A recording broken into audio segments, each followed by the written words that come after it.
you got a confession. The DA's office is happy. What more do you want? Yes, sir, we got a confession. What we didn't get was a motive. We have a motive. Okay. Why aren't I happy? So you're blaming us? Who else? 2 confessions. Back where we started. Only now we got 2 motives to go with the 2 confessions. Everybody's leading us around by the nose. The mother, the daughter, a priest. No matter how long I do this, you know, how many horrors I see, sometimes, every once in a while, I get one. And I think, when am I going to get tough?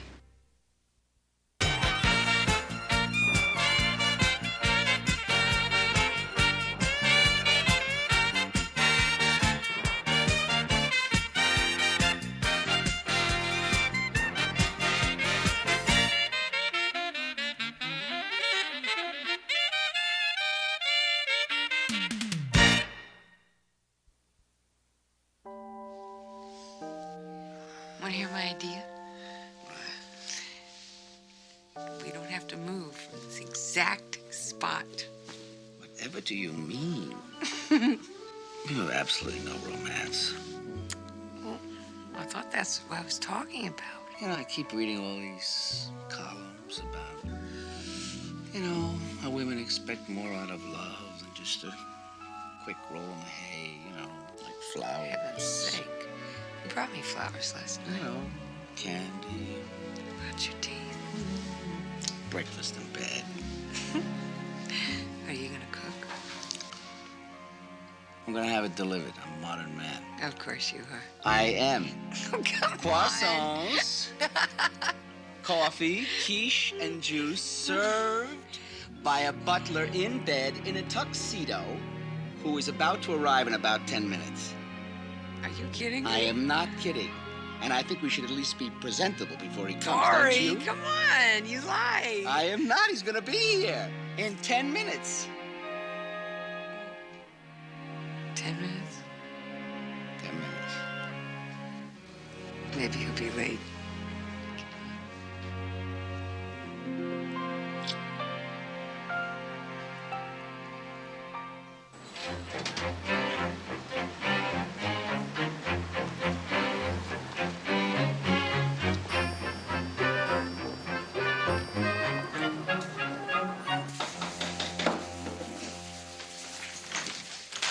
Good, you're here. Look, the lady's still in the shower. Do you think it could be changed and set up before? It's too late. Look, I really want this to be something special, okay? Put these on the tray, okay? Chris, breakfast is ready. Is that something we should do, or should we just get back in bed? All done. Ta-ta! Pop. You don't know my father. Oh, certainly, Christine. He knows that you're sexually active. Well, thank you for the discreet phrase. And how can you make it sound like radiation poisoning? I am not making a judgment, Christine. I mean, you told him about Dory, right? Mary Beth, it is one thing for my father to know that I know men. It's a whole other country for him to walk in like that. I don't know what to do. Well, you want advice, or are you venting? No, I do not. Well, I know, either way, it doesn't matter to me. No. I'm trying to make appropriate responses here. I want to look at a corpse, okay? Oh, you really are a joy this morning. Well, I hate suicide. There's nothing that depresses me more than As opposed suicide. to a nice, jolly murder? Yeah. At least I can understand what it feels like to want to kill somebody. Yeah? Anybody I know? Yeah. A partner who's charming and understanding on a Monday morning. It was a surprise to everybody in the building, no? Detectives Lacey and Cagney, 14th. Upstairs, 17B. It's such a shame. A real shame. They're very nice people, the Tantons, you know. They tip very well. Thank you. Oh, I love New York.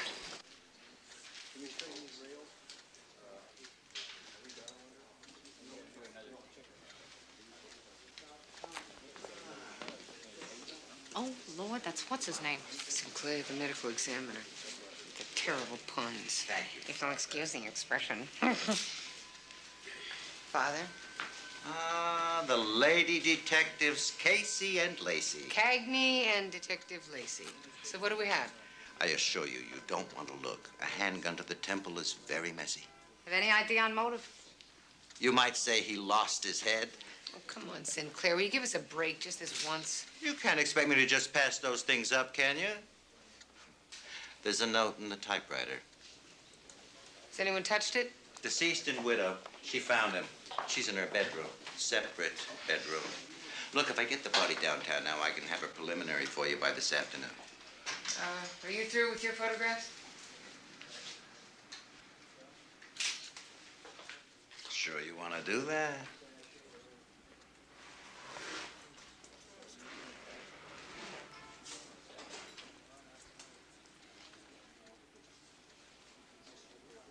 Okay, boys, take him away.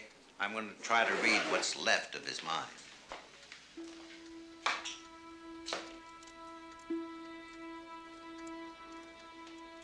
I got home about 10 o'clock last night. And Peter had told me that he was going to be working, and he doesn't like me to disturb him when he's working, so I went right to bed. I woke up about, I guess it was 4 o'clock, and I went in to get a drink of water, and I saw that he wasn't in his room, but I didn't worry because he often falls asleep in the study. And then it was 6 when I found him. We appreciate how hard this is on you, but we have to do it. Have any idea why your husband would want to kill himself? There was a note. Yes, Mrs. Tan, but it was pretty vague. He said there was no purpose anymore. You lived with a man for 25 years, and there are things about him we don't know.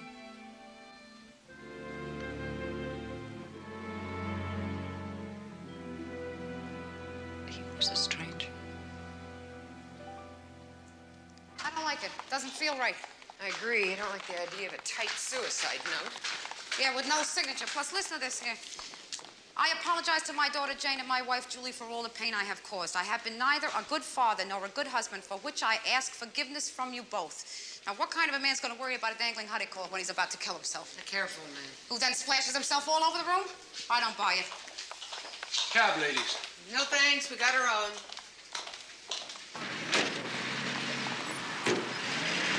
He finds out what kind of wife wakes up at 4 a.m. and then waits 2 hours to check on her husband. Mary Beth, not everybody's as happily married as you and Harvey. What are you fighting with me for? You're the one that wanted a homicide. Which we aren't even going to get anyway because Lieutenant wants the Lukovsky report today.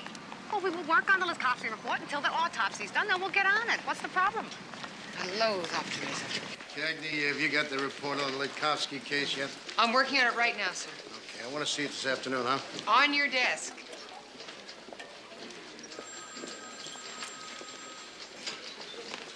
Did you talk to the medical examiner? Yeah, he said give him half an hour. He said, oh, never mind. What'd he say? He said he had a good head start on it. He's a very sick man.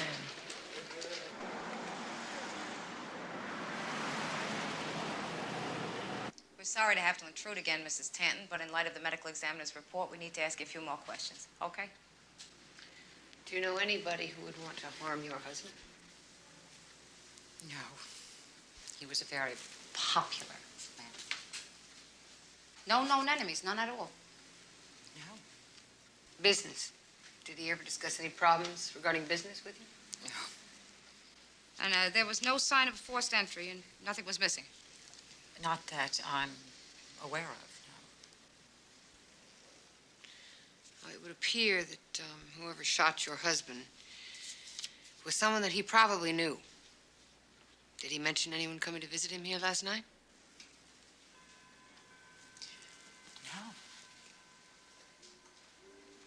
Well, Mrs. Tanton, we're going to have to talk to a few other people. The business associates, friends, your daughter Jane. Jane, why would you bring her into this? Her father may have said something to her. No. They rarely spoke to each other. Yes, ma'am. We still like to talk to her. No. Beg your pardon? I'm afraid I can't allow that. She's a very emotional girl. I'm sorry, but it's necessary.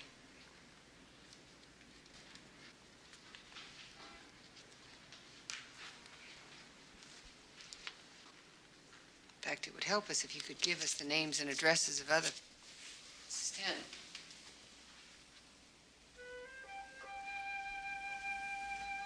It's no use.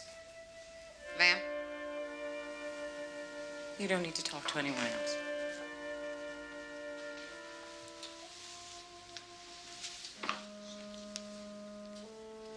I killed my husband.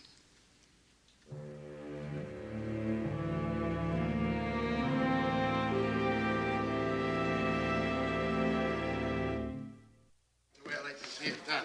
So, case closed. Time to move on. Yes, sir, only we are not entirely satisfied, sir. Why, you got a confession. The DA's office is happy. What more do you want? Yes, sir, we got a confession. What we didn't get was a motive. She told us she killed him. She told us where the gun was. She typed the note and she waited till morning. 2 hours. But she refuses to say why she killed him. They've been married for what, 24, 25 years? Tell her, Lacey. It happens in a marriage sometimes. True, sir, but all we're trying to say is we asked her why. She said it wasn't important, that nothing mattered but that she'd done it. That's not acceptable. So with your permission, we'd like to stay on it. Yeah, but you still got the warehouse break-ins, right? Yes, sir. And the Social Security muggings? And I have yet to see the Ledkowski report on my desk, right? Yes, sir. So you still got time to mess around with a case that's all wrapped up, huh? With all due respect, sir, we would really Wait, like... Lacey, you want to have some more work? Okay, wait. I got some more work for you. Okay. Sir, no, really, that's fine. Thank you, sir. Annual performance evaluation. Mary Beth Lacey, Christine Cagney. Look them over, initial them, return them. I don't think you're going to be too unhappy. Thank you, sir. So what do we do now, partner? The Ledkowski report first.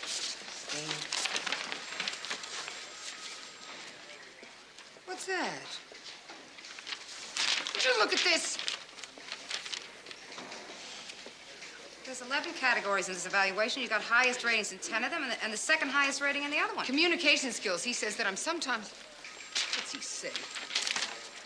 Brusque. I've never been brusque in my life. If I were a man, he wouldn't call me brusque. He'd say that I was aggressive. Mary Beth, let me ask you. You tell me the truth. Do you find me brusque? Well, Christine, I understand how you feel, but sometimes you are a little less than tactful. But never brusque. I'm gonna go talk to him. Excuse me, Lieutenant. Oh, Cagney, yeah, come on in. Yes. Listen, now, I've been thinking about it, and maybe I was a little hasty. I've been looking over the Tanton file again, and I don't like it either.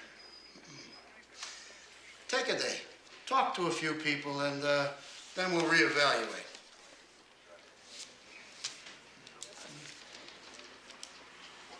Something else?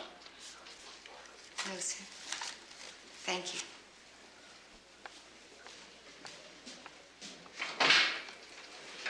Thank you, sir.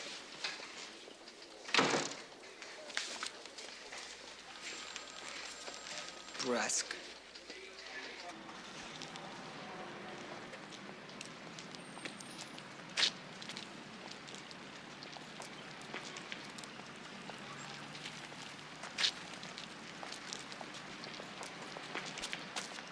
Hey, Dory. Hello, Mr. Cagney. Hi, how are you? Say, get him in for a drink? Sure. Come on, there's a place around the corner. Come on.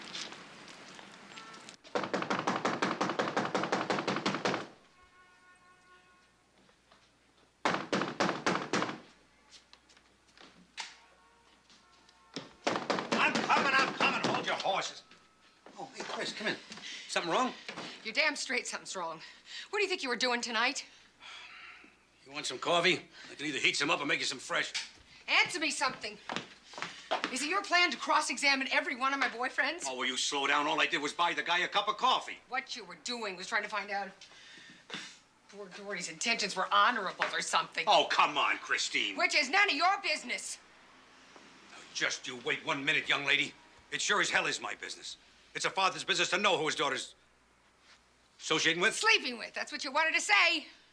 I am an adult. And I'm a father, your father. I raised you, Christina, and I love you. And what you do To some extent, always reflects back on you. affects me.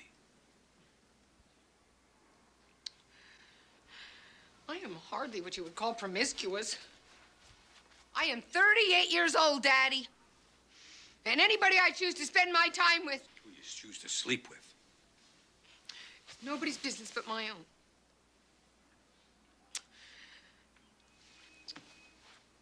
Charlie, you're the one that told me that a parent's job was to become obsolete.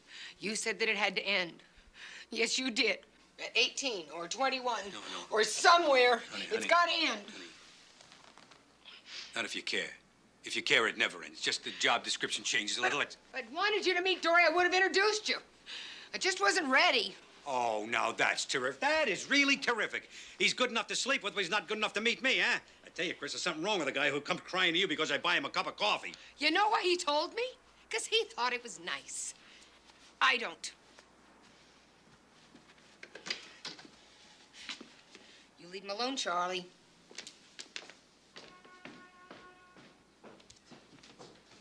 Oh, yeah? Well, then answer me this. How the hell can you get serious about anybody who roots for the lousy Boston Celtics?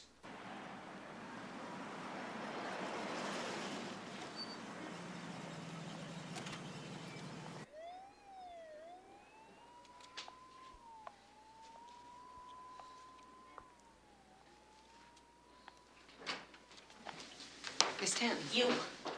Do you know what you've done? Do you have any idea what you have done? This is a false arrest. You have the wrong person in custody. Now, I was a law student. I'll run a writ of habeas corpus and then a civil suit for every penny you Wait have a got. minute, lady. Your mother confessed to shooting your father. Well, she didn't.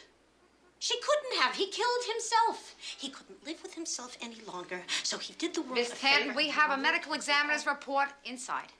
I'm sorry. It could not have been suicide. Well, that doesn't mean my mother did it.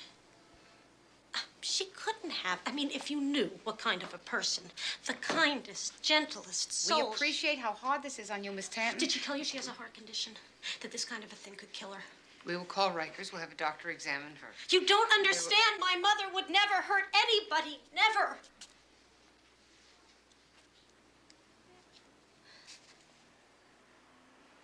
My father ruined her life. He made it hell for her, and she never once confronted him. She never even complained. I used to beg her to leave him, and she said she couldn't, that we had to love him no matter what, because that's the way he was. Now, can you understand that? Miss Tanton, we're trying to understand, but why would she tell us that she killed him? Man, a liar. I'm asking you about your mother, Miss Tanton. What is it that he did? Did he beat her? He deserved to die. The man was purest evil. He deserved worse than a Nobody bullet. deserves to die. There must be a reason why she killed him. She didn't kill him. Well, she confessed to it. Miss Tanton, you think maybe you better go home now? No. No, I won't. No. Jane. No, are you deaf? No. Don't you listen to me? Yes. My mother is trying to protect me. She didn't kill the bastard. I did.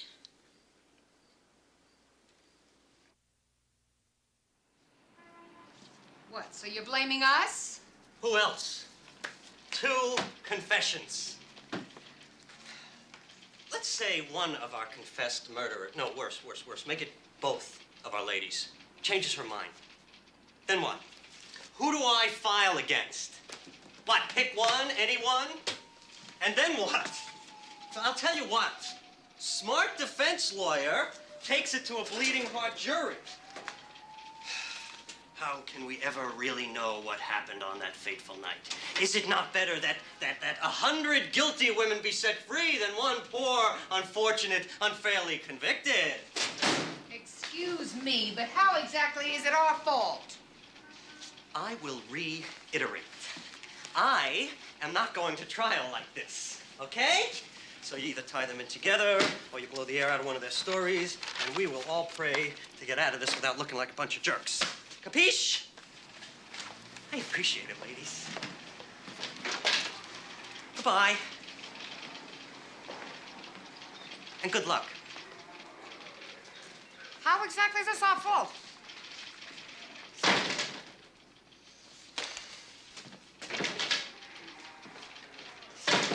Yes, Miss Manchester. All right, thank you. Bingo, it is confirmed. We have a motive. Okay. Why aren't I happy? Mary Beth, come on. You never believed Jane's confession. I never believed Jane's confession, so we were right. Think the mother's confession is for real? I don't know. She sure had a damn good reason for murdering her husband. So, we go confront Jane, we get her to retract. Oh, I really hate this. Hey, it's not my favorite thing either. You want to be bad cop or good cop? Oh, it's up to you. Take your pick. I am telling you, I did it. Now, what more do you bloodsuckers want? You have to let my mother go. No, Miss Tan, we don't have to do anything of the kind. Especially since I don't believe you. I did it. It's my fault. Good. Fine, Jane. You familiar with the name of Denise Manchester? 27 years old, part-time model. I love that.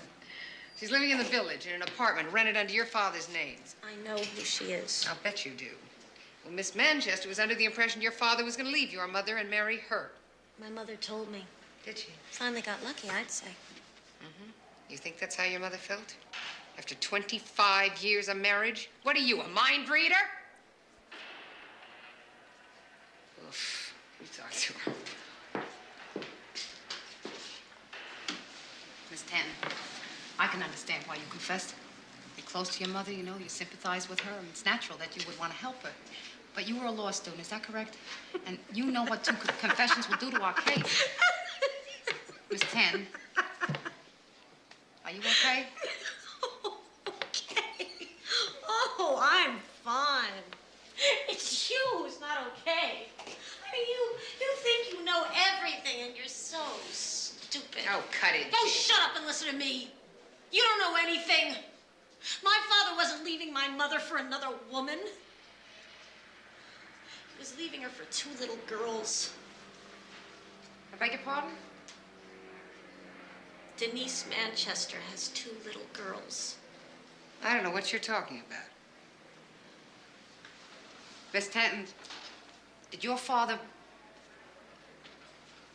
Well, I'm trying to say, did your He father... molested me. He was a horrible, disgusting man. I hated him. Every night I prayed to God he wouldn't do it anymore. I wanted him to die. Oh, Lord, I'm sorry. Sorry. My father forced me to have sex with him from the age of 10 until I could get out of the house. Only it wasn't over then. All the hate and the mess and the guilt. My life is a disaster. 2 years of law school, that's all. I never finish anything. My marriage. Man, I think about that horrible filth and I want to die. More than that, I want him dead. He is dead. Jane, did you kill him? When I heard about Denise Manchester and her two daughters, two little innocent girls, I couldn't let him do that again.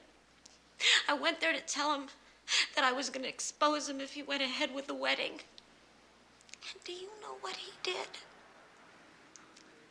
He laughed at me.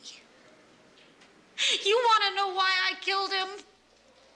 My life is a sewer. And it's his fault. And he laughed at me. Don't.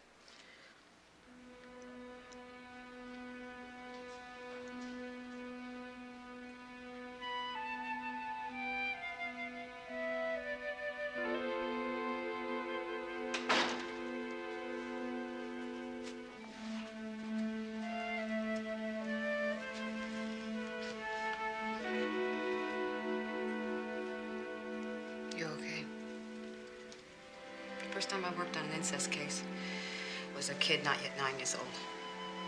She'd be about the age that Jane Tanton is now, and I was wondering if she still hurts today the way that woman does. Oh, I don't know. No matter how long I do this, no matter how many horrors I see, sometimes, every once in a while, I get one, and I think, when am I going to get tough? I mean, why do I keep subjecting myself? Family stuff is the worst. Husbands and wives and children and parents is the stuff that's supposed to make life good, right? And instead, it just gets all twisted up into something ugly. Sorry. I'm sorry. I'll be okay. You're okay. Don't worry about the rest of us. Good afternoon. Mr. Montgomery? Yes? Detective Cagney. How do you do, Detective? Detective Lacey. Detective? Hello.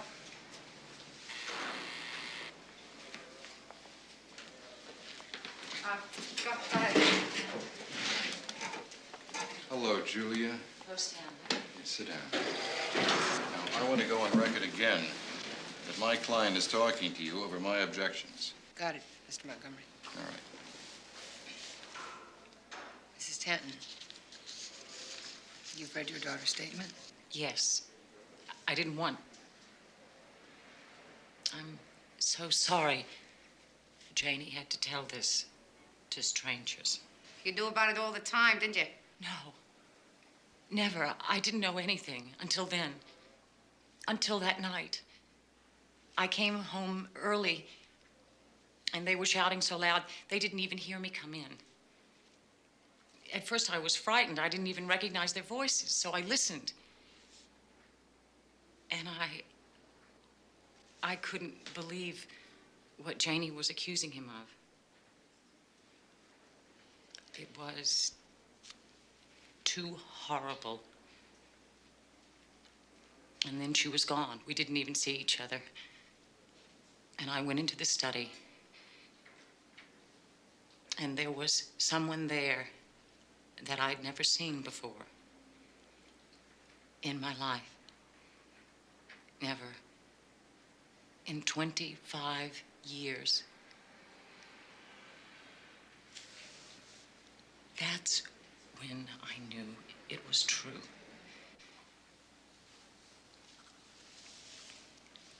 Peter just looked at me. He didn't even seem surprised to see me. And he said, Julia, this is all your fault. The whole thing. You didn't satisfy me. You were always too sick. I was too sick. And then I remembered all the times that Janie had asked me to take her with me. Asked me not to leave her alone with him. She begged me to send her to boarding school, to send her to camp, anywhere.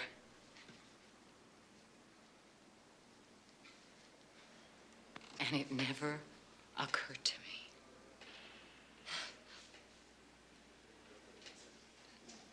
I got Peter's gun from his bedroom, and I came back into the study, and he was sitting there at his desk,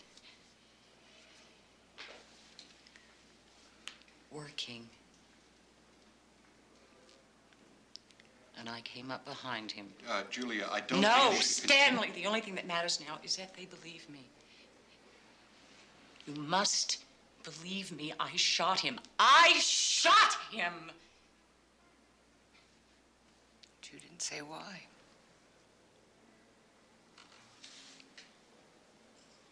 I wanted to protect her.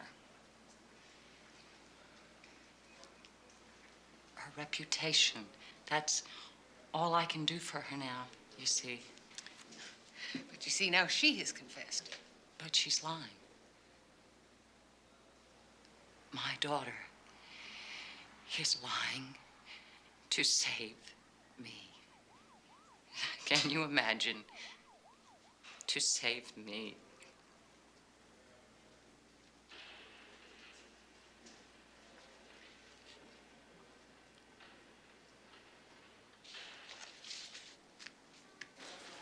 Okay, so where were we? Well, sir, we're back where we started. Only now we got two motives to go with the two confessions. So we gotta go for independent corroboration, a third party. Otherwise, all we got here is a mess. We talked to the girlfriend. Her two daughters are in the custody of her ex-husband, and she swears neither child was ever left alone with Tent. She is, of course, shocked, angry about the accusation. She says impossible. Man wasn't like that. She thinks the mother and daughter are making it all up, trying to get off. So, I see two avenues of exploration. The doorman at Tatton's Co-op, Yes, sir.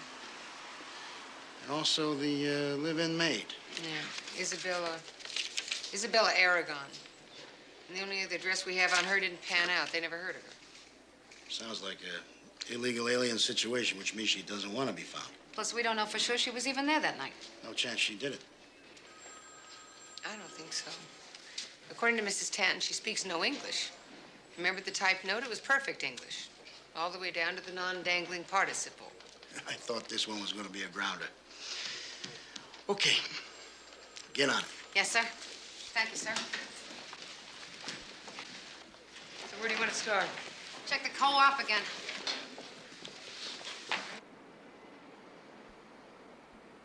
Here we are, ladies.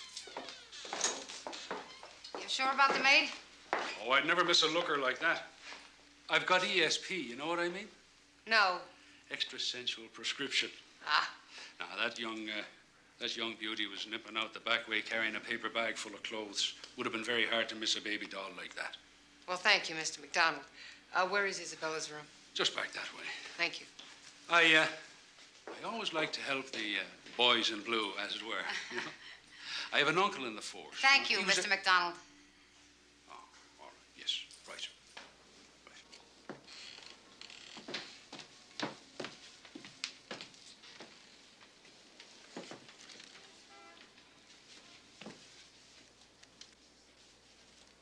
So she was here that night. So she'll know. Maybe she'll know. If we can find her. Even if we do, I doubt she's going to testify. Well, right now, I'd settle for talking with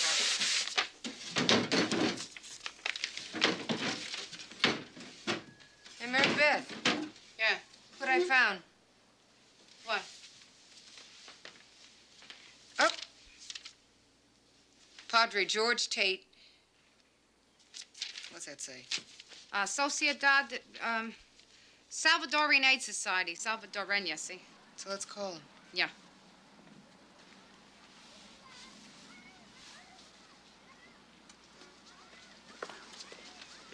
Excuse me, Father Tate?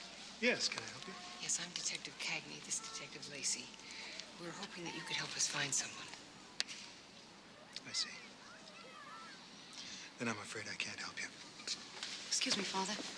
We're not with Immigration and Naturalization. We're working on a homicide investigation. But Mr. Tanton, he and his wife had a live-in maid named Isabel Aragon, and she could be of help to us, Father. We don't want to deport her. We want to talk to her. You realize that for most of the people I deal with at the Salvadorian Aid Society, the distinction between the INS and the NYPD is very blurred. There's not a lot of trust there. Do they trust you? I don't know if I can trust you. I don't know her. But you could find her. Maybe, but it would be on my terms. Which are? She's free to go after she's answered your questions. No detention. That may not be our choice, sir. It will be, the way I set it up. Excuse me, Father. Sorry, Father. But I should tell you, I don't like being dictated to. Well, who does? But you're the ones with the problem. Listen to me. I'm not stupid. I know the advantage of having cops in my debt. The Salvadoran Aid Society is my own crusade. It isn't sanctioned by my church. So I learned the hard way that if I don't take care of these people and myself, then nobody else will. Now, if I find Isabella Aragon, I want guarantees, and the only guarantees I trust are my own. Now, if that isn't acceptable, Then go in peace. And may God be with you.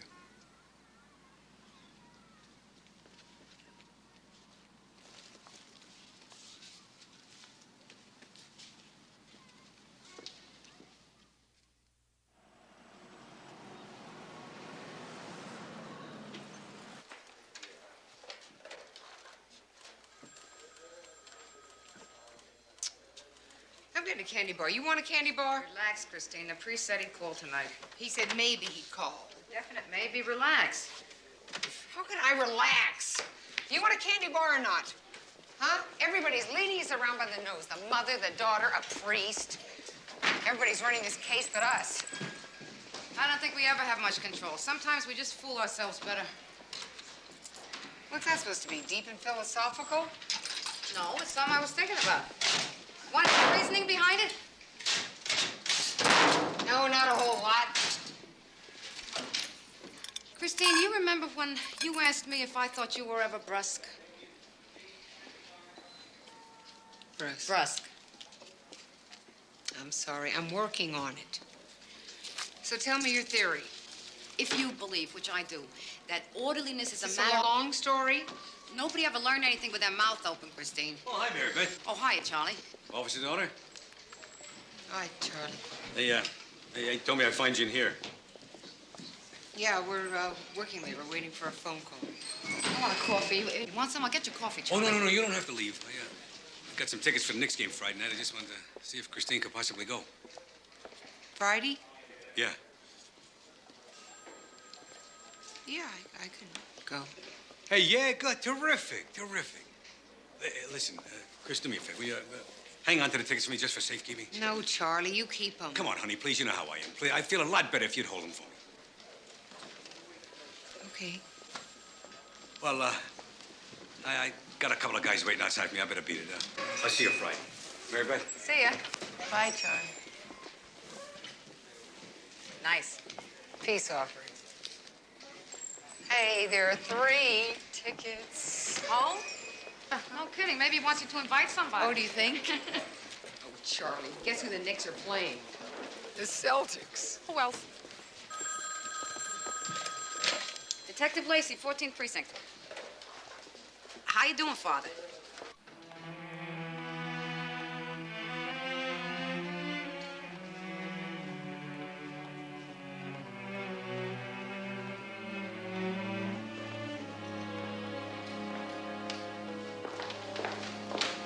Evening, Father. How are you doing? Father?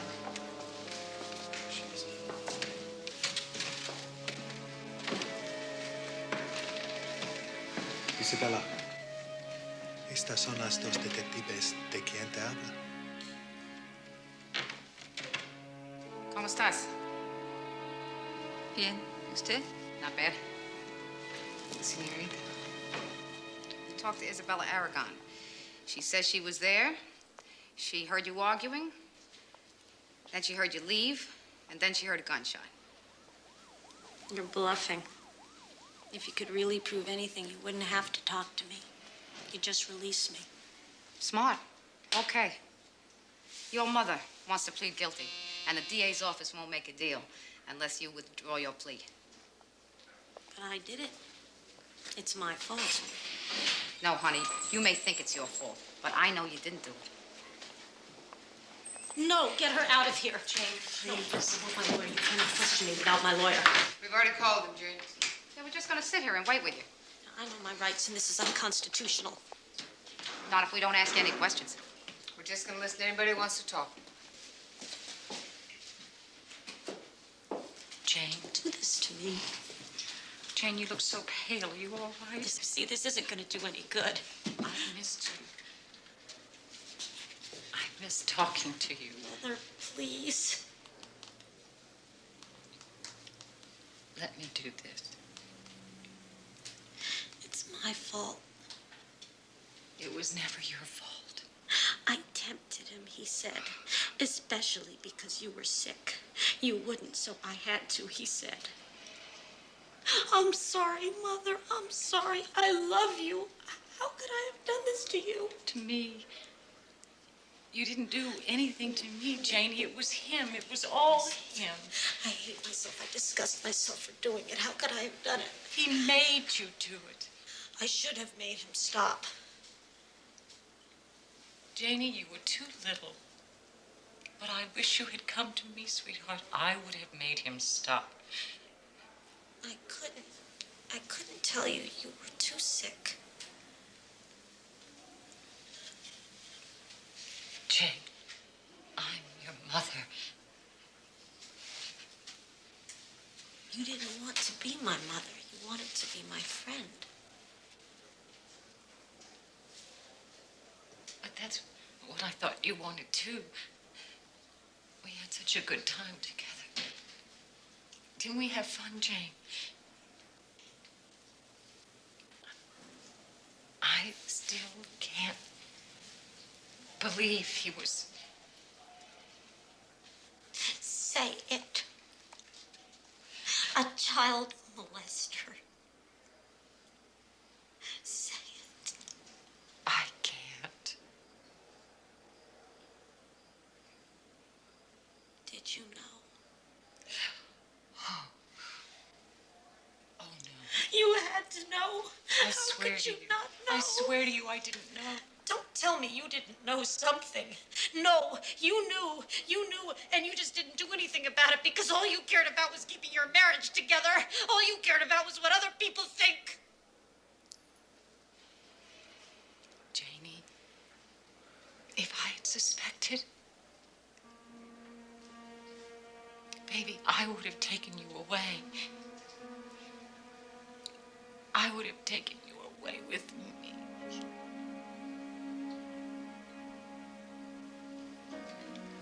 You've got to believe me, Jane. Please, please believe me, Janie. I didn't know until I heard you that night.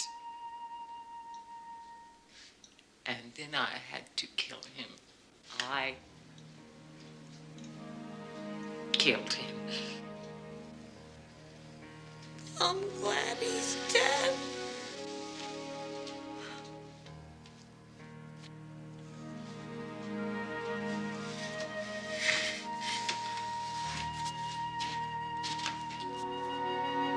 Don't be glad, Janie.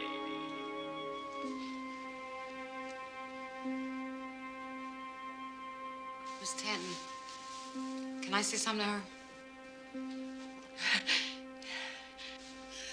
Jane, I think that your mother wants to accept responsibility for her guilt. And I know that you have to accept responsibility for your innocence. You didn't do anything. You didn't do anything. You're not guilty of anything. Let me do this. Please. You have to go on with the rest of your life, sweetheart. Please, if you could just find it in your heart to forgive me. Baby, just try to forgive me. Oh, Mommy.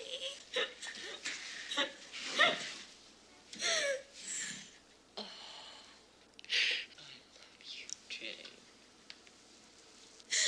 I love you, Jane. I love you, Mommy. I love it. You guys are fantastic. I really mean it. Coffee on me. We finish up the paperwork and Jane Tanton walks. The old lady cops to manslaughter and does life time. Now, she deserves worse, but at least I don't have to take this in front of a sympathetic jury, for which I am deeply grateful. Guess you guys can figure I owe you one, huh? Thanks. Cream, sugar? No, thanks. Hey, best of all, I get off on my weekend on time. Taking my lady for a romantic 2 days out at Montauk.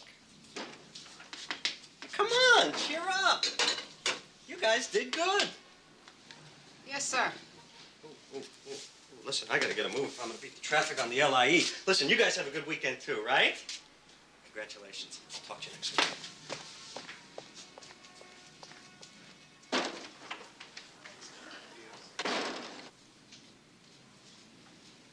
You got anything on for the weekend? The ball game with my father. Oh, Celtics. How about you? Got my steady date in Queens. States. Oh, you had to be blind not to see it. 2 refs, and not one of them blew the whistle. Yeah, well, you two are the only 2 people in the garden that saw it. What are you talking about? Bird gave him an elbow. He misses that shot, we're in overtime. Damn right. Parrish had 5 What are you fouls kidding? It wouldn't have against meant a him. thing. I'm telling you, we should have walked away with the game. No, it wouldn't even been close. Right, Pop. More coffee? Yeah, I'll have some.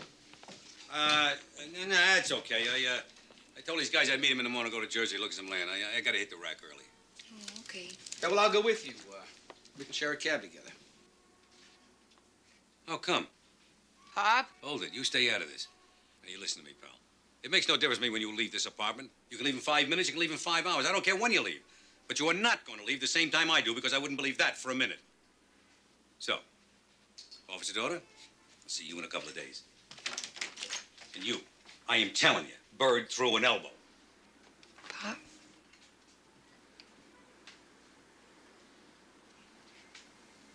Me too.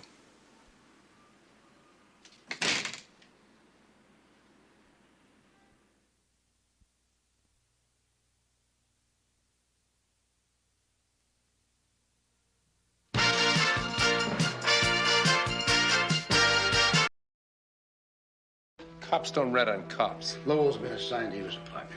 No. Yeah, it must be real tough for you knowing that everybody hates your guts. Lowell, he nails a bunch of cops for being on the take.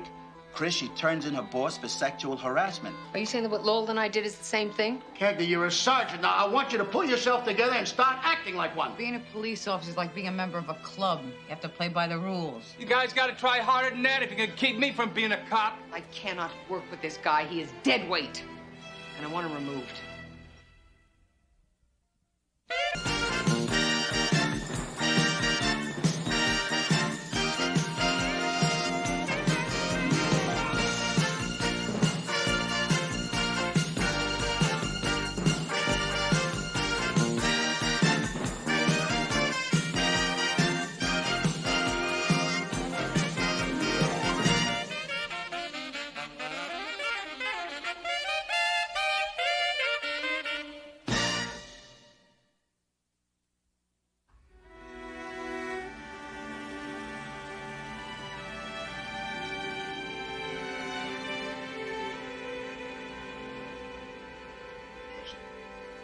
Yes, Inspector, I realize that there is nothing personal involved.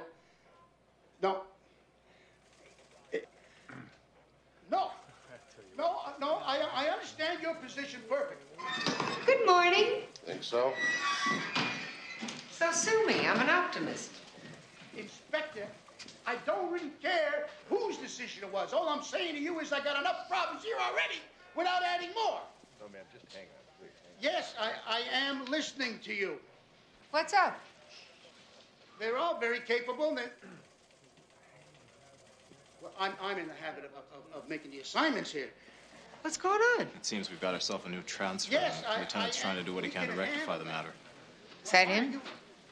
Yes. Well, he looks harmless enough from where I'm standing. Better check your eyesight, Cagney. That's Patrick Lowell in there. Sure, it's not. The Patrick Lowell?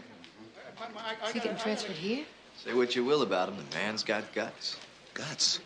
You call ratting on your partner's guts? Listen, I don't care if a cop peddles dirty pictures in church. You just don't go squealing on another cop. Yes, we have Cops don't rat on cops. It's not like I'm agreeing with what the guy did. I sure hope not. Cagney. Yeah.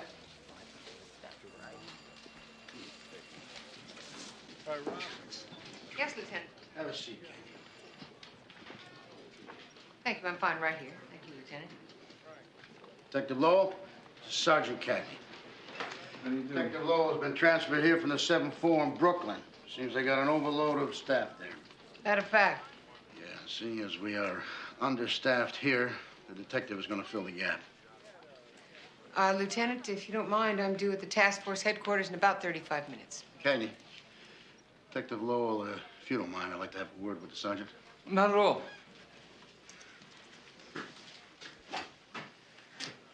I just go outside, try to make myself comfortable.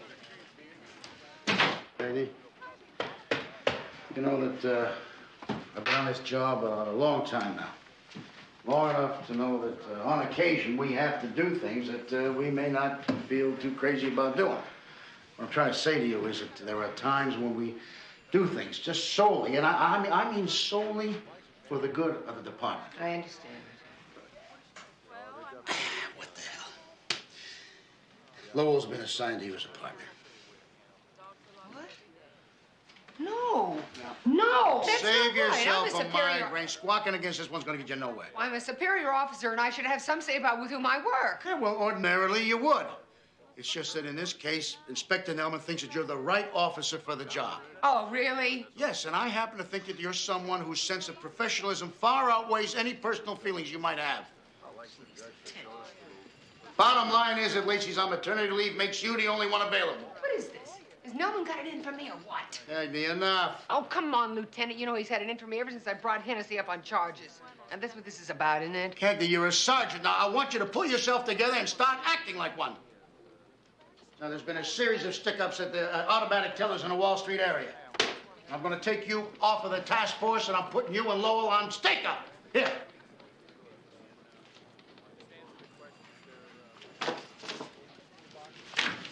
Why not? I mean, what, a $200 ATM mugging is much more important than a $4 million armed car robbery. Lieutenant, excuse me, please.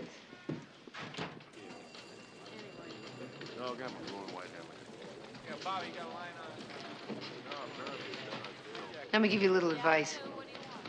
Don't get too comfortable. $4.7 million lifted with hardly a trace from a Lodi armored car. Yeah, my bet's on organized crime. Let's bet on one thing at a time. You guys all placed your bets with Coleman yet? Well, I heard Lowell had his locker set on fire at the 7-4 and still stuck it out 10 days. I'm putting down 20 that he stays 15. Nah, it's gonna take longer than that.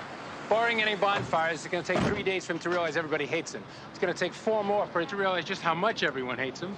Probably another week for it to sink in, and then another week to get a transfer, huh? I think we're talking about 21 days here. Coleman bet Lowell won't last a week at the 14th. Yeah? It's the 14th after the 7-4 doesn't. For starters, you was Becky. Can you believe this crap? I get pulled off the armored car task force, the only glory detail of the month, you understand, and they put me on some penny ante money machine muggings. Breathe. In, out, in, out. Perfect. And then to top the whole thing off, I get Lowell as a partner, which, if you don't mind my saying so, Mary Beth, would not have happened if you and Harvey had controlled yourselves. Just concentrate on the focal point, okay? You know what it's gonna be like working with this guy, huh? There's not a cop in the city that doesn't want to spit in his face. Did you also know he was still in uniform when he pulled this stunt? That's right. Equal breasts, easy, equal breasts. That's it. Perfect. Oh, Mary Beth, I wish you'd just deliver so that I could get out of this mess. There. 60 seconds. All right. One last final cleansing breath.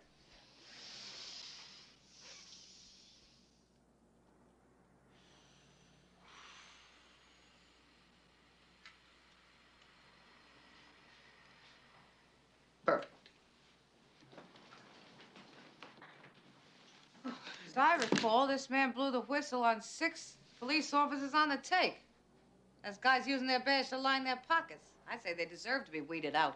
I didn't say that they didn't. But how did Lowell do it? He broke ranks and he spills his guts to outside agencies? He went to the press. Well, maybe he tried going through a department, didn't get anywhere. It happens, you know. Well, maybe he should have tried a little harder. You don't have to hang the department's dirty laundry out in public. Now, where have I heard that before? What's that supposed to mean? Oh, that's the same line Nelman used. When you brought charges against Hennessy for sexual harassment?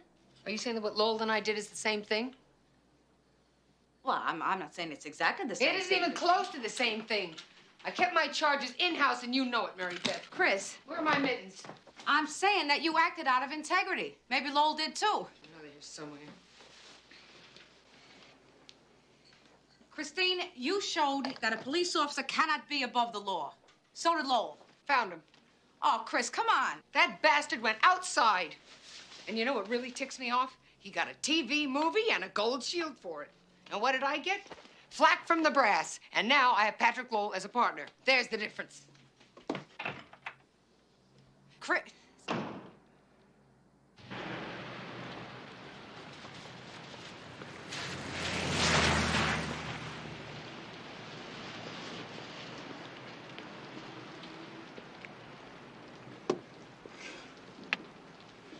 Why is it cold out there?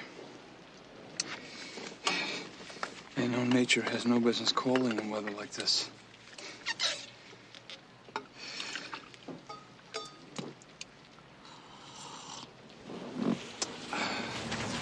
Cinnamon. My wife Sylvia, ever since we moved to the country, she's got this thing about cinnamon and spices and natural stuff. Next thing you know, she's gonna put dill weed in my hot chocolate.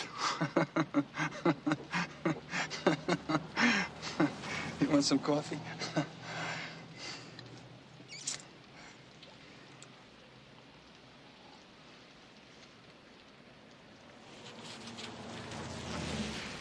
My dad used to work with Nat Cagney over in Flushing. Is he any relation?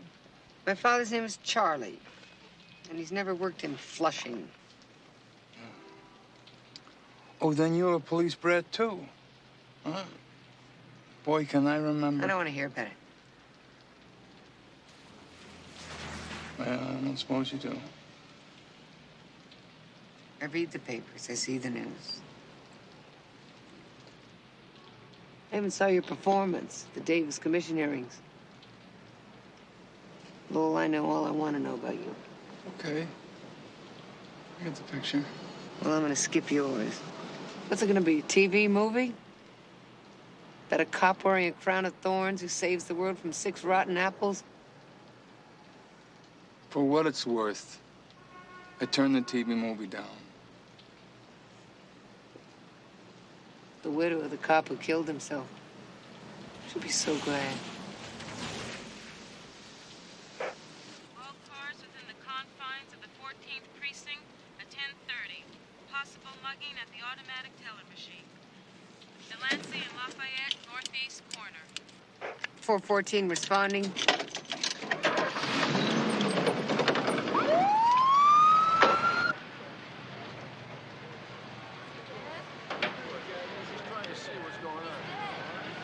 Then we see the guy laying out in front of the money machine, barely conscious and blood all over the place. And my buddy Ira, he thinks it's a drunk that's passed out. But I ain't never seen a wino wearing $100 loafers. You see, you can't describe the car, and you didn't get their license plate, right? No. Did you happen to get a clear look at any of the passengers? Only the driver. It was a white kid, dark hair, and with one of those big purple thingamajigs on his face. For a strawberry mark? Yeah, right. Did I happen to see you a couple of months ago on TV? Possible. Next up, Hollywood. Thank you. Hey, donuts. Donuts here. Courtesy of Willie Woo of Woo's Donut Shop, who this morning became the proud father of an 8-pound baby boy. Bavarian cream. I hope he believes in large family. That's okay. I'm a crawler man myself. I appreciate it. Okay, thank you. Beat Cotton Bay Ridge thinks he has the lead on the getaway driver. Punk kid that he knows fits the physical description. Matches the teletype. It's a Billy DeSalvo, 1412 Towner Street. You ready? Oh. I'm sorry. It's a little accident.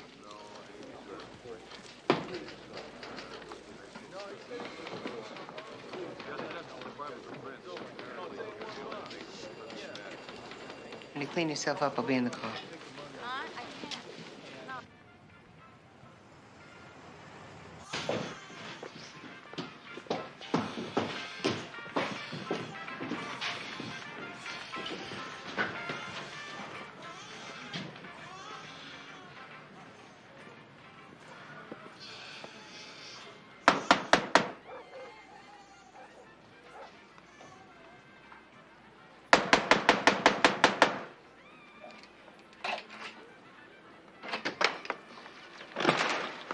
Is this a DeSalvo residence? Yes. We'd like to talk to Billy, please. He's not here. You know where he went? No. Yes, he must be at work. His uncle has a garage and he works with him, and he thinks that Billy has the makings for a real good mechanic. Mind if we come in? Wait a minute.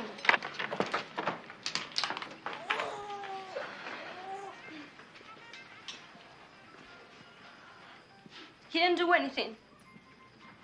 I swear to God, he didn't do anything.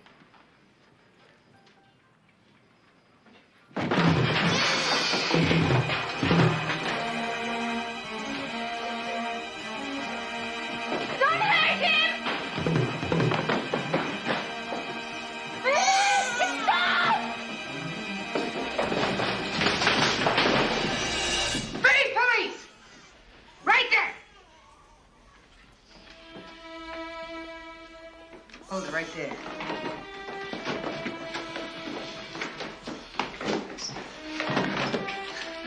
I didn't do nothing, Gene, I swear. I didn't do nothing, I swear. You have the right to inside. You have the right to inside anything you say can be able to get you to the court of law. You have the right to an attorney and to have an attorney present for any questions.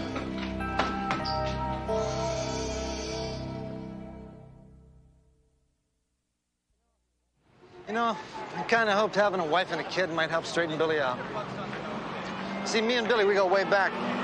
First time I collared him, he must have been 11, 12 years old. About the same time he started running with the straight razors. How are you, Tom? Any chance that he's still with him? There's none of them left to be with. In fact, Billy's about the only one who isn't doing time in Attica. Any idea who he's running with now? I asked you a question. You know who he's with these days?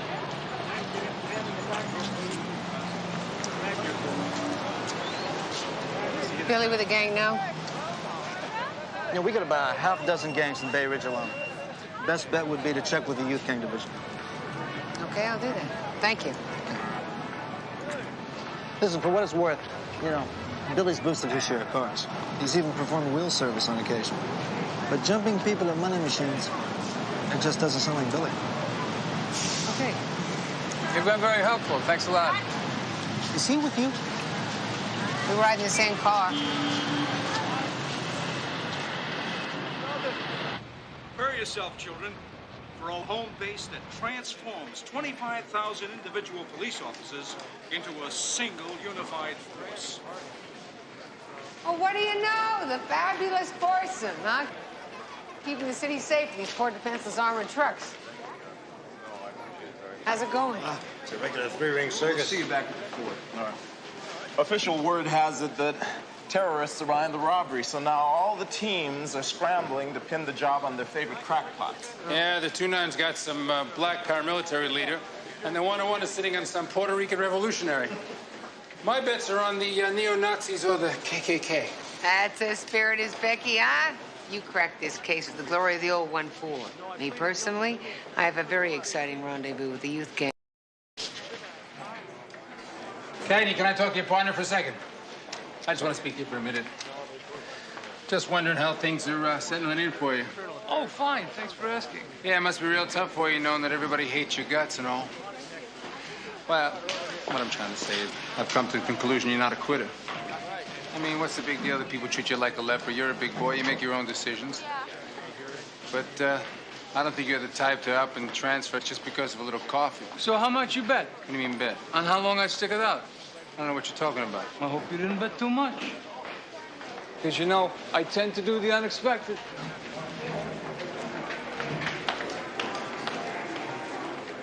Bay Ridge. Bay Ridge? Right.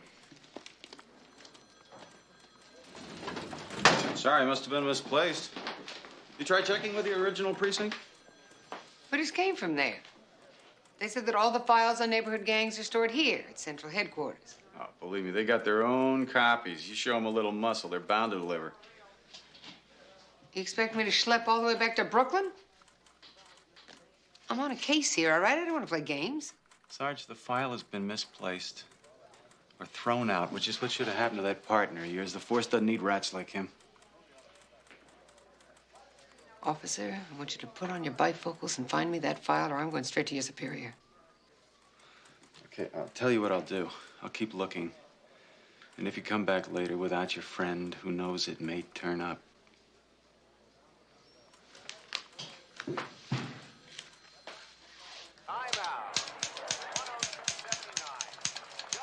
Harvey? Am I typing disturbing your ball game? No, honey, it's okay. You go ahead. This game is a sleeper.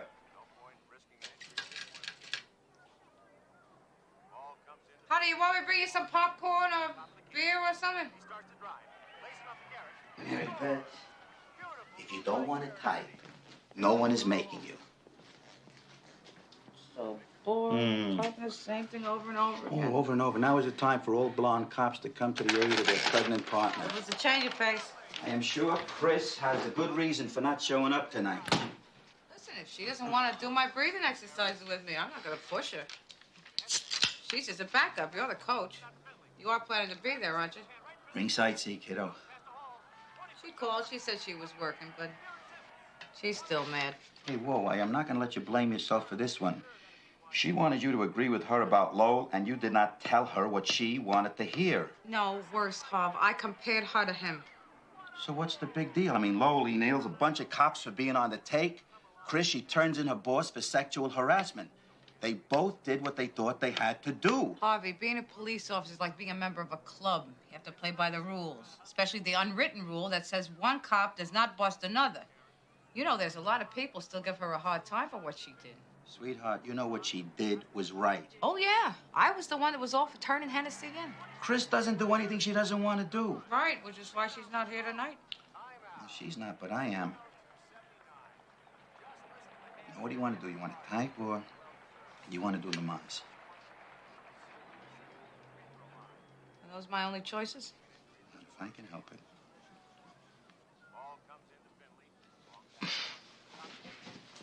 Yes, I realize you went to great pains to steal all that money. No, yes, I'll be waiting for your call. Goodbye, Mr. Tepper. Well, Just another crack pot. Marcus, we are working on a task force. We cannot afford to ignore anyone. Victor, this man is offering to return the $4 million if his landlord gives him back his security deposit. Maybe we should put him on the bottom of the list. Okay, Billy, let's try it again. What do you want from me? I told you everything. Oh, come on. You don't really expect me to believe you pulled this job alone. Makes no difference to me what you believe. You think protecting the rest of your gang makes you a big shot, don't you? I think it makes you a sucker.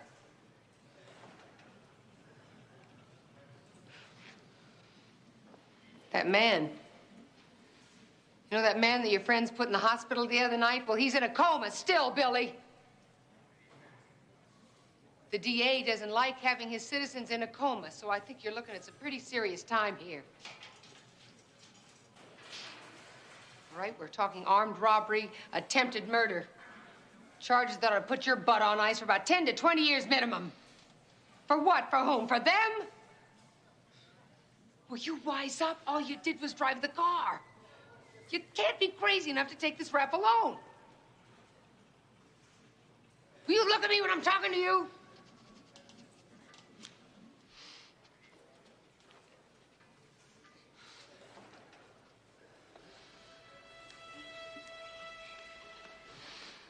Maybe you're not crazy. Maybe you're just plain dumb. You've got a wife and a baby. Are you willing to trash them to protect these punks? What's Gina supposed to do between visiting days, huh, Billy? Supposed to sit home and grow old, waiting for your parole date? Me, I'm banking that she's not as dumb as her husband. I'm banking that she's gonna get herself a new old man in no time. Maybe Vinny, maybe Double D, maybe some other kid. I think we ought to take a break here. And maybe Billy wants to reconsider having his lawyer present.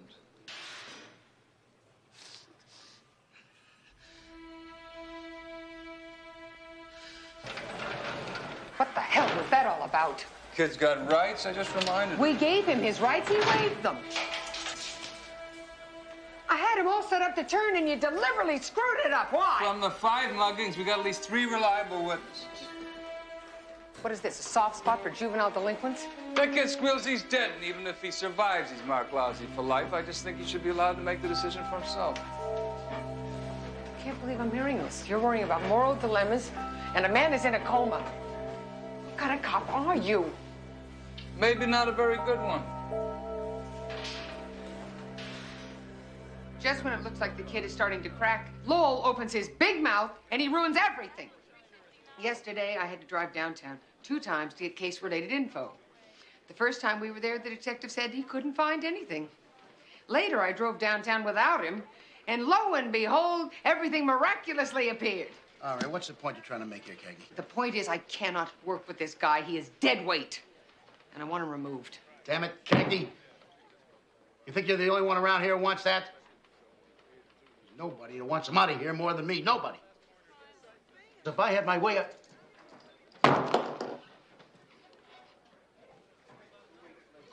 don't have my way.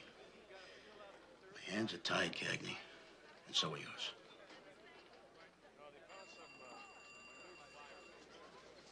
You got a job to do. Do it. Sorry, Lieutenant.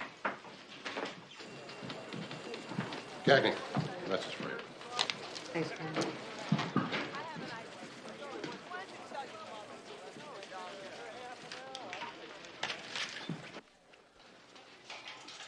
You have a match? Sorry, I don't smoke.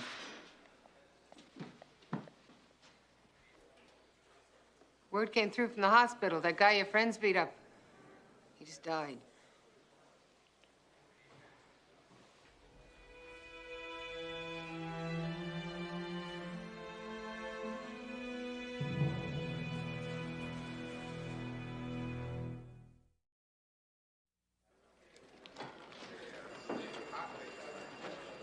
This is a call you traced? In the flesh, one Stanley Poe, self-proclaimed urban terrorist and armored car robber.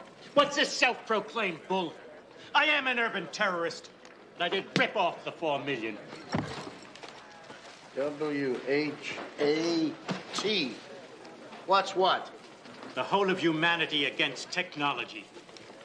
You may not know us now, but we're alive and growing. And we'll keep on growing as long as there are demented souls who care more about machines than people. I was an ex-toll collector, isn't that right, Mr. Paul? 22 years on the Bronx Whitestone Bridge. And they dumped me for an automatic coin collector. But I got even. I got their quarters back all right. Bingo! Ha-ha! 6 o'clock news, here we come, huh?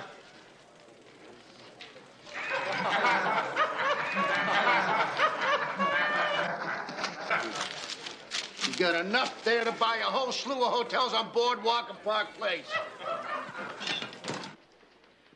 Counselor, so what do you think? Does our detective look dangerous enough for you? Well, he is younger than your other ringers, I'll give him that. Actually, he could look a little, scruffier. Newman, would you mind unbuttoning your shirt? Okay, but I'm not sure it's going to make me look any scruffier. Newman, you're supposed to be in costume. You have on a clean white T-shirt. No, but my mother told me the same thing your mother told you. She'll understand, Newman. Excuse me a minute. Counselor, if you have no further objections? Look, I don't mean to be picayune, Not at all. but I do have to make sure my client gets a fair shake. As you should, sir. And I would like to get on with this lineup. Of course. Hey, wait a minute. What about my earring? Mr. Schimmel, is it possible that your client could see his way to removing it? Get it. I got a constitutional right to wear an earring. An oversight of our founding fathers.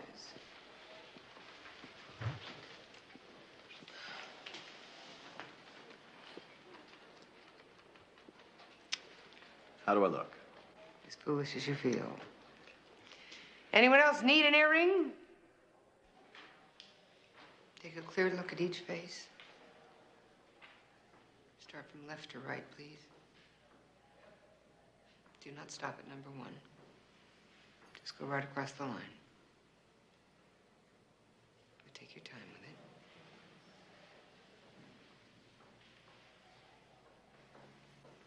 Clear your thoughts completely. And just concentrate on each face.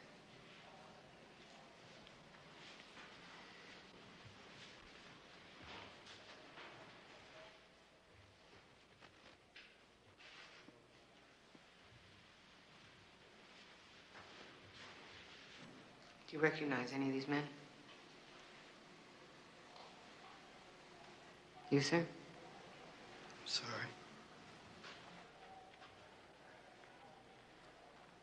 Look hard. Look hard as you can. It's just that it was so dark and everything happened so fast. No, try again. You've got to concentrate. All right. Just wait a minute, Detective. I'm not going to stand by quietly while you lead these witnesses. Mr. Schimmel, please. None of us want to do anything to jeopardize this lineup. Do we?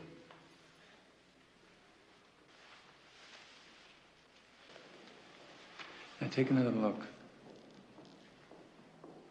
You've seen one of those faces before. He threw you on the ground, he took your wallet and kicked you in the ribs. Sergeant, I demand you put an end to this at once. Okay, Dave, that's it. I'm sorry we couldn't be of more help.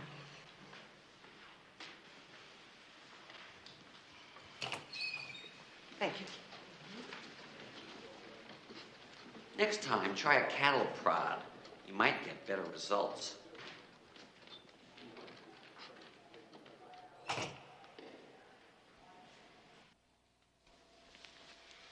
Too bad my partner isn't here. I mean, my real partner. She's on maternity leave. She's great with guys like you. She pleads and you hear music. I don't have any music for you, Billy. I only have hard, cold facts.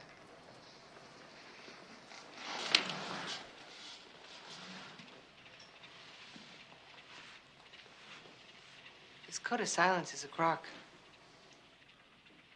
A man died. You drove the getaway car. And if you don't talk, you're going up for murder.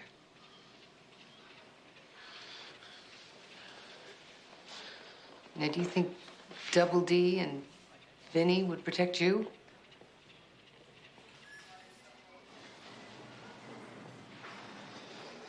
So why are you protecting them? Here. Because you're scared. And they're gonna keep you scared. Fear's the only weapon they've got. But if you stay silent, you stay in jail. I know you think that makes you some kind of hero. I think it makes you a jerk.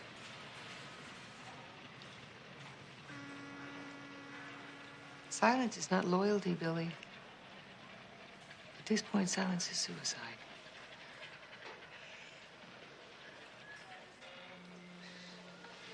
So what are you gonna do? Are you gonna stand up and do what's right, or are you gonna keep your mouth shut and let those guilty creds walk the streets? You tell me.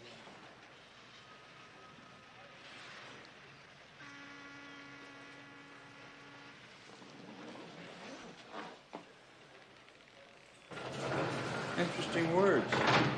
I was applying pressure. I see. Don't you go applying it where it doesn't belong. Oh, you got a double standard, one for perps, one for cops? It's the same for you, isn't it? Perps and cops, I mean. Why don't you give me a break? I'm gonna get Billy's wife to talk some sense into him. It's the last thing he needs right now. The last thing I need right now is trouble from you. So you coming or what? Why don't you let him decide this for himself? Because without Billy's testimony, those punks walk on a murder rap. You can't force someone into an act of conscience. Wish we had a choice.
I didn't want to let them in, really.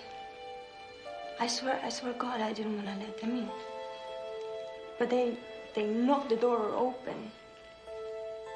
They want to know if you talk. So I grabbed Johnny and then we tried to run. And Double D grabs me by my shoulder and start belting me in my face over and over and over and like a crazy man. They'll make them pay. No. He says he'll come back and get me if you talk. The DA has agreed to reduce the charges against you, Billy. And he will recommend probation, and he will also keep you and your family in protective custody. All you have to do is testify. You want to get back at him? You want to get him good? And you know what you got to do. Yeah.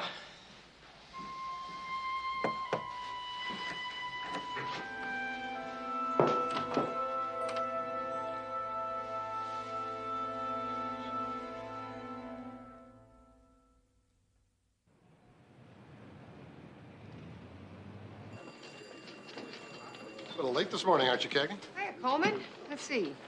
Yeah, I suppose I am by some people's standards, but lucky for me, those people don't matter very much. Well, you don't have to get so huffy about it. When you work as late and as hard as I do, Coleman, you get to be huffy. Well, it's a privilege to look forward to.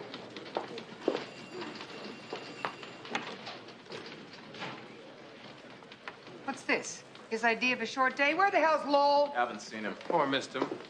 He chalked in and out before I had time to finish my morning coffee. Oh, maybe that's it. Every time he sees a coffee cup or even smells a pot brewing, just flies the coop. Did you ask him where he was going, Newman? You mean, did I talk to him? Yeah, that's what I mean. You forget, Cagney, that the squad room and your partner are not on speaking terms, never were, and never will be. Wherever he went, I hope he comes back. I got more days and a lot more money bet on him. I'll remember that, Victor. I'll tell him when I see him. By the way, Cagney, congratulations. I hear you got the kid to talk. Yeah, finally. What about you guys? He kept claiming it was neo-Nazis. Well, how was I supposed to know it was an inside job? My condolences. Turns out to be a couple of their own drivers and a shipping clerk. So here we are chasing every washed-out, fly-by-night terrorist group that never existed, and all the time the money is sitting in some warehouse in Astoria. Well, who cracked the case? Security guard. It seems the geniuses forgot to pay their $34 storage fee. So the guard takes a crowbar to the locker, out pops $4 million. Imagine anybody being that stupid. Where the hell you been? The hospital. What's going on? Billy was knifed last night. Is he all right? He'll live. This time, anyway. He was supposed to be in protective custody. Well, it wasn't protective enough. He's all right. What do you care? Got what you wanted. Why didn't you call me or leave a message when Hey, you I left? took care of it. Hey, Lowell, I know that you're a loner, all right, and you like to do things your own way. But the fact is, I am your superior officer, which means you keep me informed. Oh, come on, what do you get so upset about? It's all over for you. You know, it's a couple of court dates, and you just have to wear a skirt those days. You watch it, Lowell. Oh, yo, you listen to me. It's ended for you, and for Billy, it's all just starting. The guy's a full-fledged informer now. And that means that he's got to spend the rest of his life looking over his shoulder, wondering if it was all worth it. It's a hell of a life, don't you think? Wouldn't know.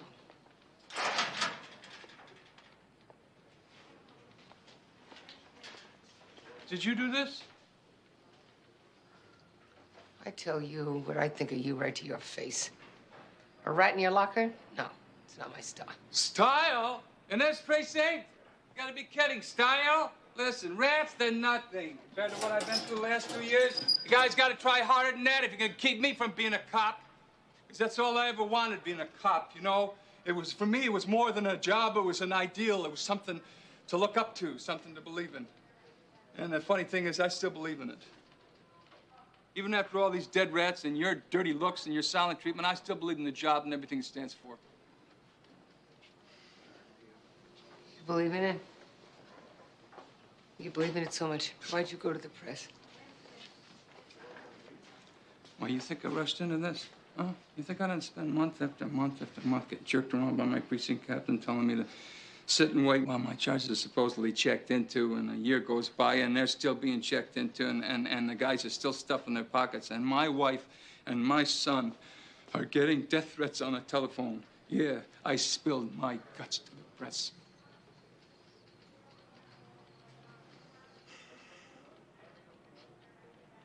And when they gave me that gold shield, I'll be damned if I hadn't earned it. Because I had. My whole family had. Cop can't be above the law, he's got to uphold it. And I did what I had to do. I know that now. And I also know a cop ate his gun because of my testimony. I'll never forget that. And even if I could, I got people like you around to remind me. Police chaplain told me once, God forgives, cops don't.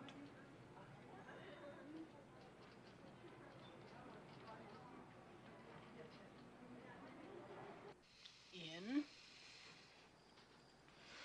Out. Nice and relaxed. You doofus! You already let it past the 60-second mark. Well, you were supposed to be keeping count, too. Give me that stopwatch. No, Mom! Fellas, this is not relaxing me. I'll get it. No, I'll get it. Both of you, go get it. Go get it.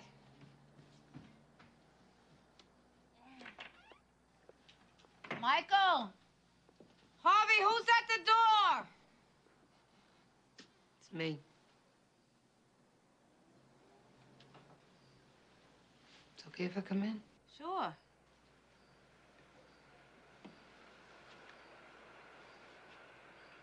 So how you feeling?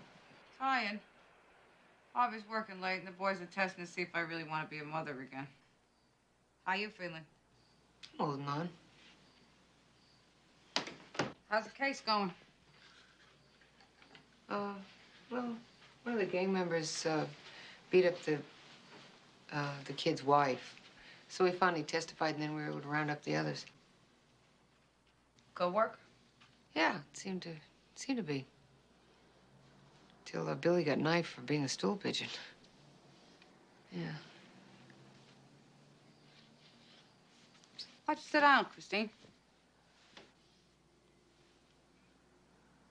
It's consequences, you know. Everything we do has such consequences. Yeah, tell me about it.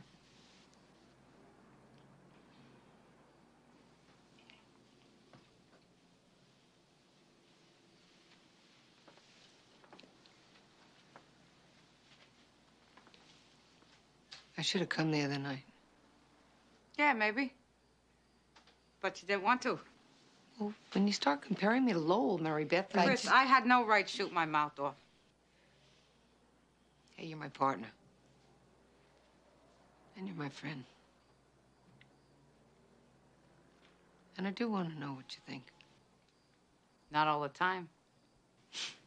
No, not all the time.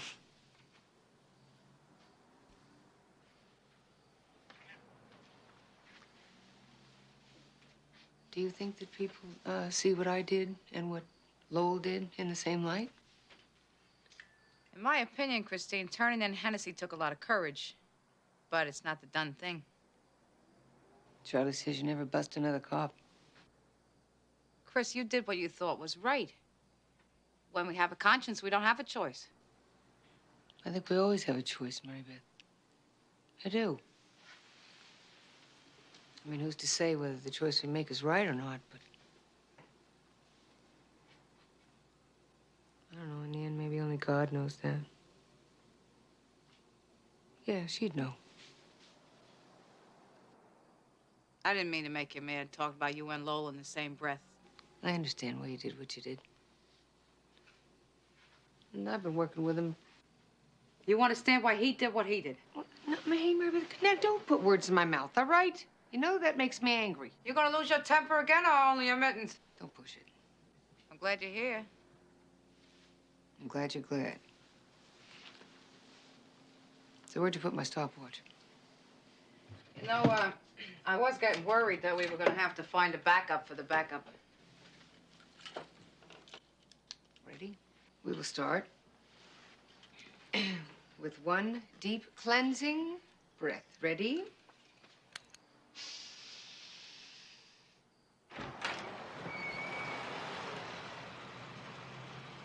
16 more days. Why couldn't he just stick it out 16 more days?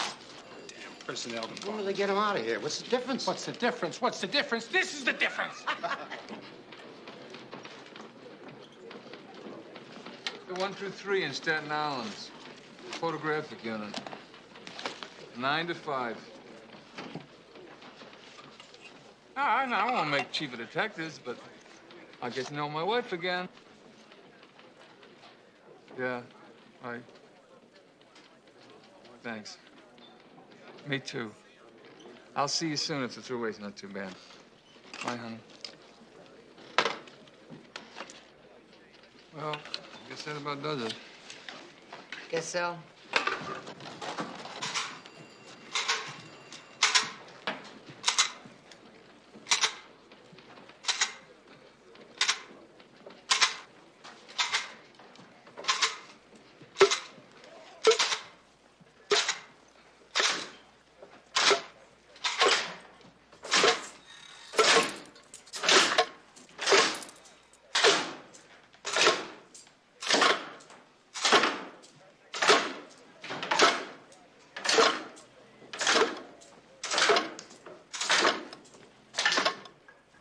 See you around.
Bold face, Mrs. Lacey. Say cheese. She's been arrested. My mother's in jail? He took my shoelaces, Christine. The works. Lacey, you're a cop. Act like it. You told some suburban flatfoot to lock her up and throw away the key? All he sees is Paul Muni banging his plate against the bars. I want my rights as an American. Do you know how pig-headed she is? You never slept with an ex-con. I'm warning you, Duke Nick. Now let her go. First they stick one broad on me, then the other.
Chemicals cannot correct disharmony when one's orchestra's out of tune.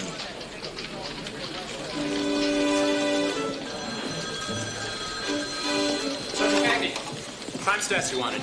Final tallies are at the top. Basil, you're not getting the idea. See, the figures have to be lower than last month. Are you saying the computer made an error? Now, Basil, what I'm saying is... Just what I like it. Nice and runny.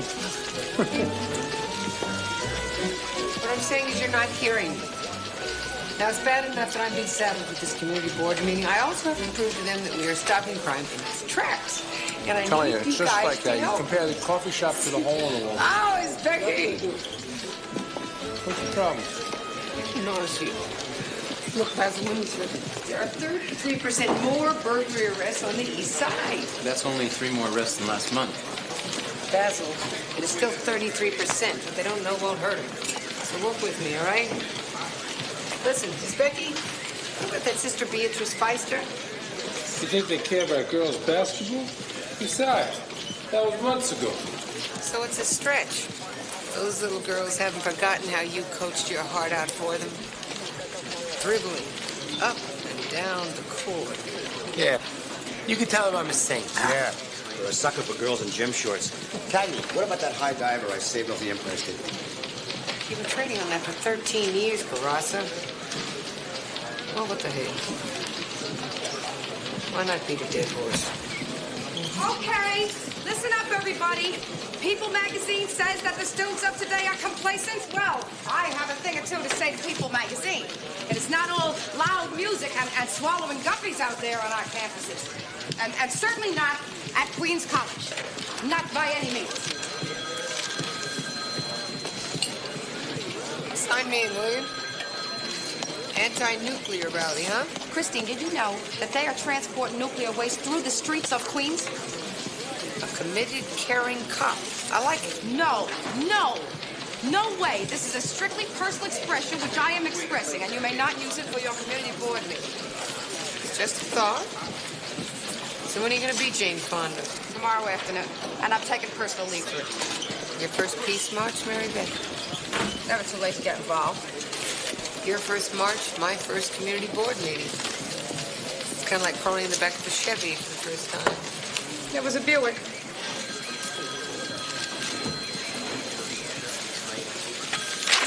Can you believe this garbage assignment? Me and my new best friend, Inspector Nelman, are going to be stuck in a room with a bunch of screaming citizens wanting to know when I'm going to make their day. I think I'd rather give birth to as Becky's child. Cagney!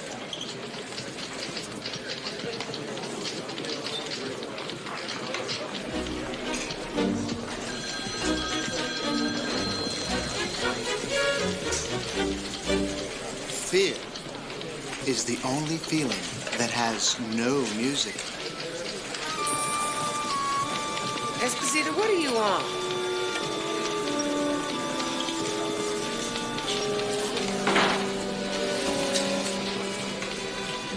Cagney, you looking forward to this month's community board meeting? Counting the days, Lieutenant. That's very good. And you feel quite capable of taking my place? I feel I have it well in hand, Lieutenant. Well, that warms my heart. Suppose, then, you're familiar with the president of the board. By reputation, Peter Gates. He runs the Heavenly Gates Mortuary. Well, some perp made off with his favorite hearse. In our precinct, under our very noses. And you know what Inspector Nelman told me to tell you? I can only guess. He said that you got 48 hours to find it. Or that community board meeting is going to turn into, and I quote, a vulture's buffet featuring rack of Cagney. That hearse is my flagship. A congressman's mother took her final ride with my name lettered in silver leaf on the window. Am I being understood? Perfectly, Mr. Gates. We also have an auto squad on this case, and every patrolman will have a description of your vehicle, along with the VIN number and the license plate. Am I correct, sir? It's a personalized license plate on the vehicle, MORT 3. More. Looks like Mort. It's the past tense of millennium. The French verb to die. Sure. Well, we'll be checking with the known chop shops and your competitors, anything that might give us a lead. But these things do take time. What do you think I am talking about? A station wagon? But we'll be in touch. Not good enough, Sergeant. This neighborhood doesn't reward incompetence. If I don't get results from you, the community board will hear about it. So will the chief, and the commissioner, and definitely the mayor. You think can't blame the man, Christine, walking out of that church and all he finds is an oil spot. So what? I got old ladies coming home from bingo games with their arms broken in 2 places. I got merchants who have to close their stores the minute it turns dark. All of whom will be waiting for you at the community board meeting. Thanks.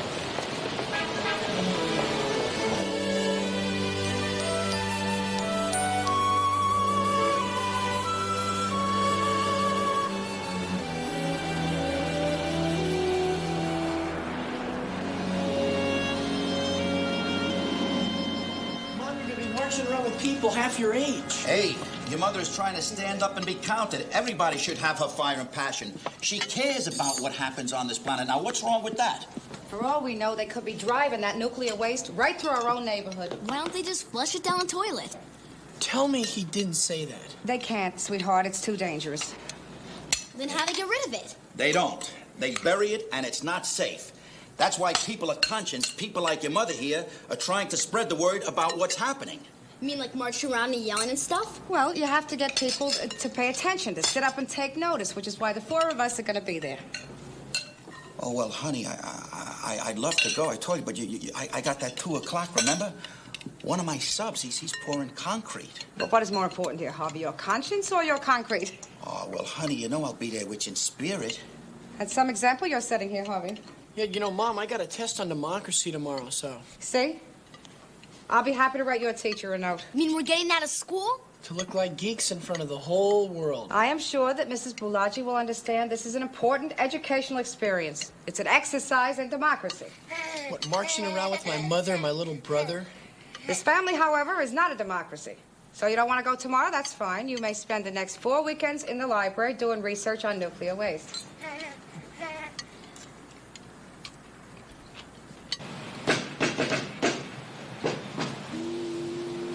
Charlie? You got it.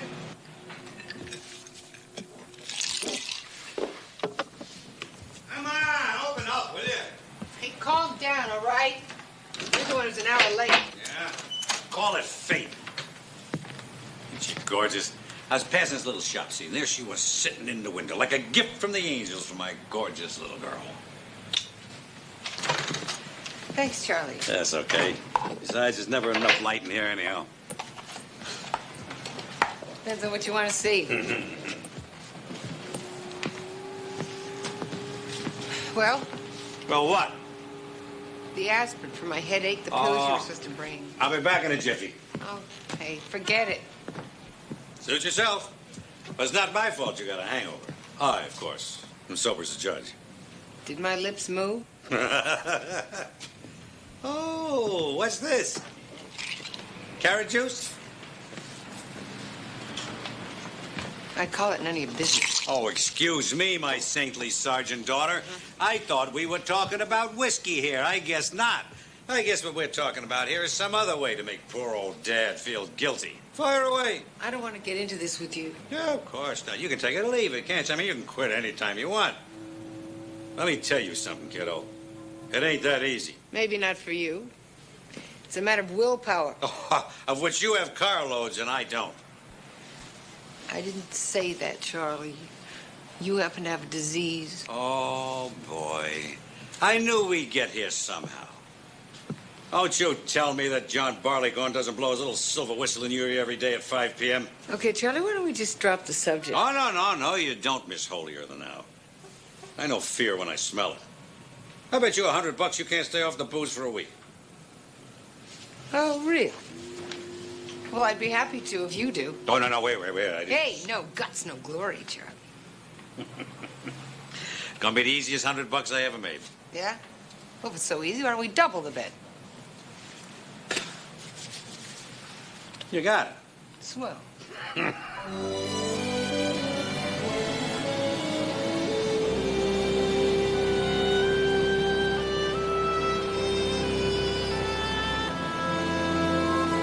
Well, keep checking.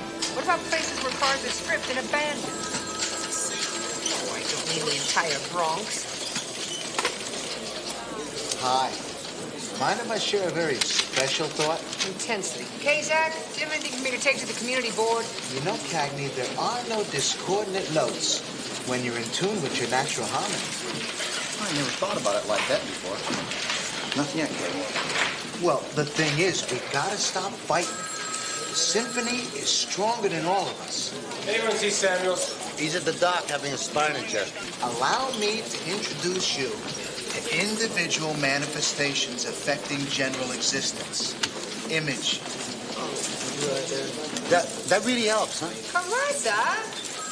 Turn my life inside out. Image. I heard of that.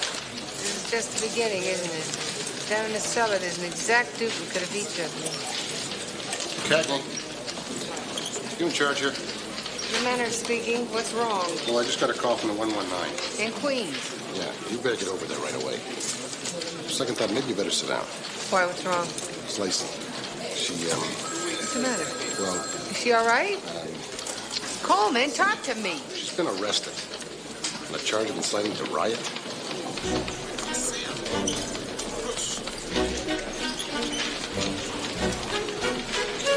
It's a joke, right?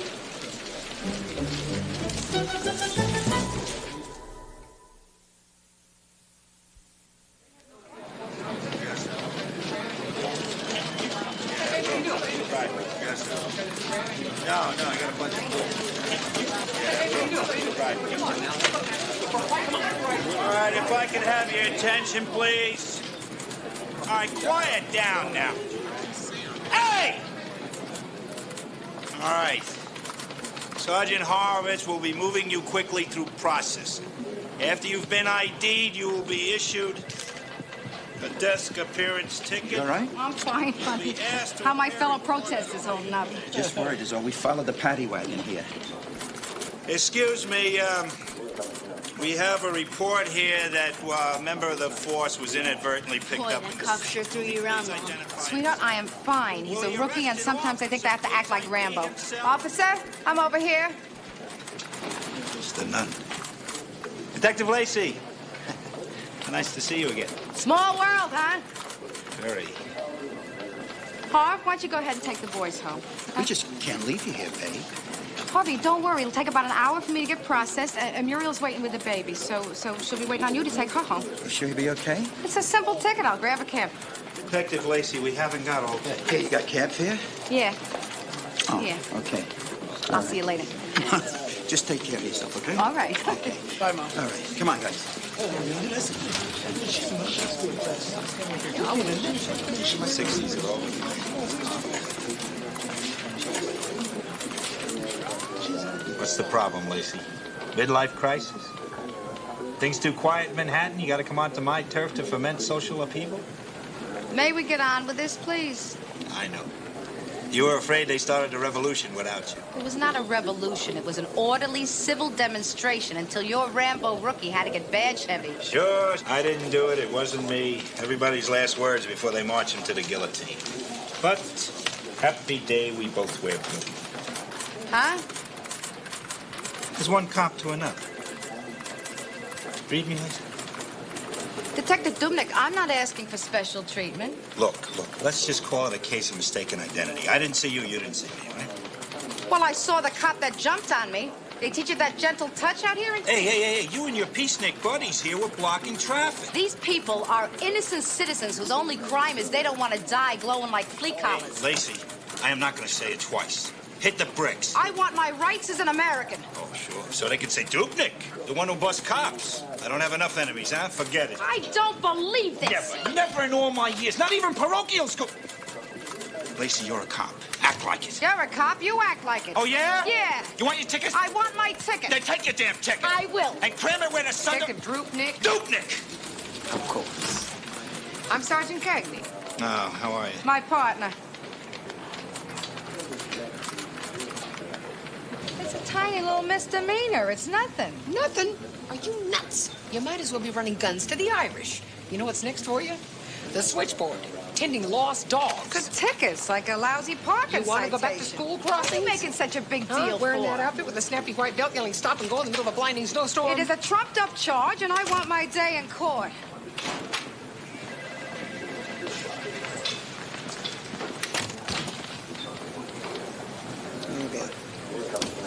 You don't have to do this. Let that jerk Dopnik eat his ticket. What about the other protesters? How's it gonna look to them? Well, if you stop thumping yourself on the chest, maybe they wouldn't notice. I want them to notice. Who says the cops are allowed to set themselves above the law? So a rookie got in line, right? So file a complaint with Civilian Review Board. Type of 49 to the commissioner.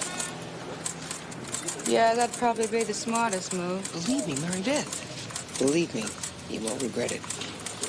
And it is the easiest. That a girl. It's not the fairest, Mary Christine. Beth? I know. You're absolutely right. This is a matter of conscience, Christine. Detective Dupnik, I want my ticket. What? You told him to do what? Well, I'm paraphrasing. You told some suburban flatfoot to lock her up and throw away the key? Now, you weren't there, Lieutenant. You don't understand the nuances. Nuances? Well, I tried to reason with the woman. I did. But you know how pig-headed she is. Can you imagine the kind of embarrassment you're causing me? I embarrassed you? She's embarrassing us! Well, you're not in charge here, damn it! I am! Well, maybe I was a little hasty. There's only one way that Dupnik can save face now. To make us look even stupider than he is. We'd have to get frontal lobotomies. Remember, no discordant notes. When you're in tune with your image, the world is in tune with you. Is it working? It's gone. My headache is gone. No. Yeah. No kidding. Mind and body, like two perfectly tuned instruments.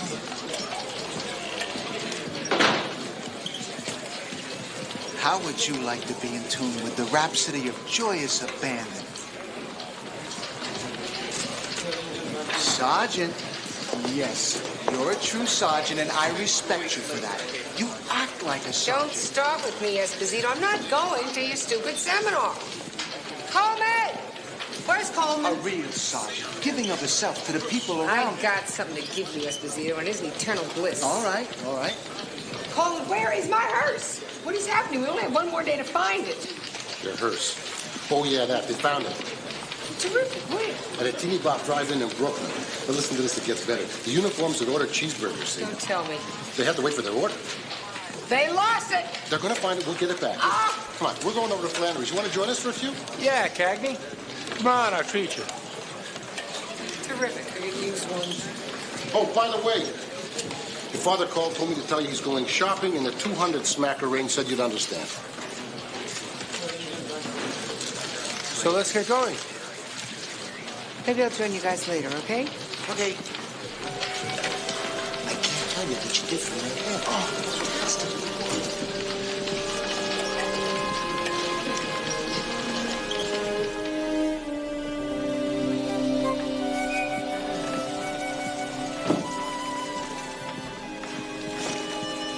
Detective Dupnik, do you know what time it is?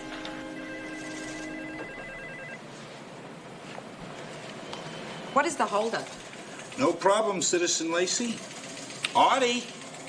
Artie, you have that 5-point check? Oh. Artie must be having supper. When will he be back? What's today? Wednesday. Today is Wednesday. Wednesday's always a light day. So he'll be back. Very late. I thought you said... Don't worry. It's not like you're a dangerous criminal. Of course, try and tell that to the computer. Do you spell Mary Beth with an E or without? Exactly the way it sounds. That's what I told the boys. Our Mary Beth would never be mixed up with any bank robber. However, seeing how you don't want any special privileges, we still have to verify your current address. My husband was here. He could have vouched for me. Mm-hmm. And we sent a patrol car around to your house. Nobody answered.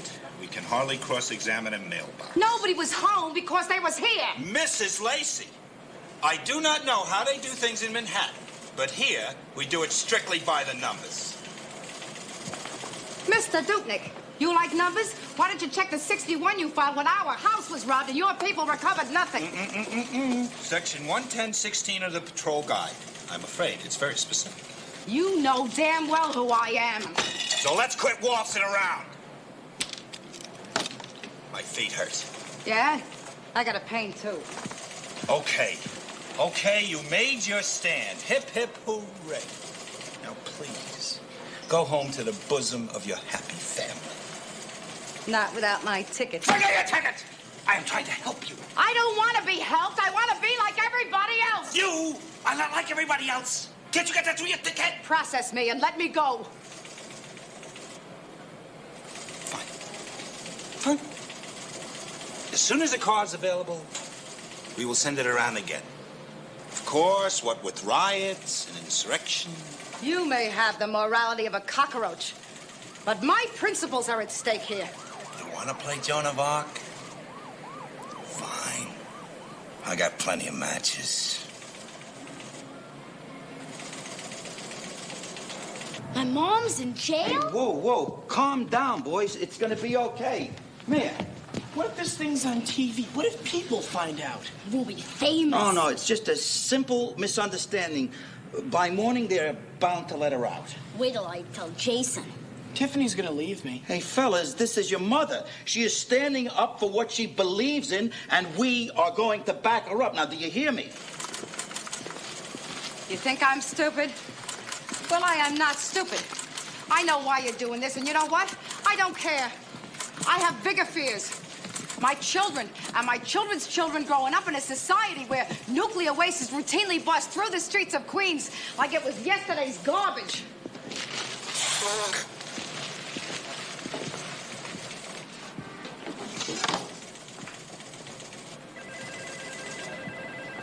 You want to hear scared?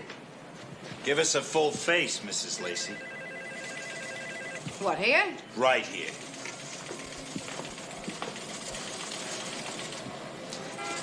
Say cheese.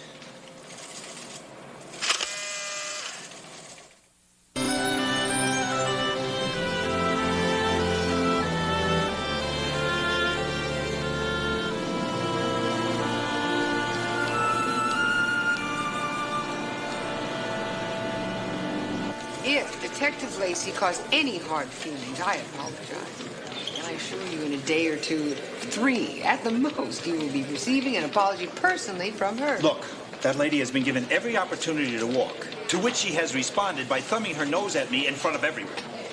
Well, she's a very moral person, and sometimes she gets carried away. Yeah? Well, I belong to Greenpeace. Save the porpoises. For me, the ocean's where it's happening. All I'm asking is that you let us take care of our own. Hey, she wants over the wall, fine. I'll be glad to hold the ladder for her. But she doesn't want over. She wants to hop up and down on it and yell about her freedom. Look, Dupnik, so far I have managed to keep this strictly unofficial. Far be it from me to mention the sergeant's stripes, which Sergeant, please. I do not work for you, remember? I am just some poor, dumb schlub stuck out here in the suburbs. This is just a game to you, isn't it, huh? Beat up on the big, bad Manhattan cop. Boy, there is no fooling you, is there? I'm warning you, Dupnik, let it go. It's the perfect crime, isn't it? First they sick one broad on me, then the other.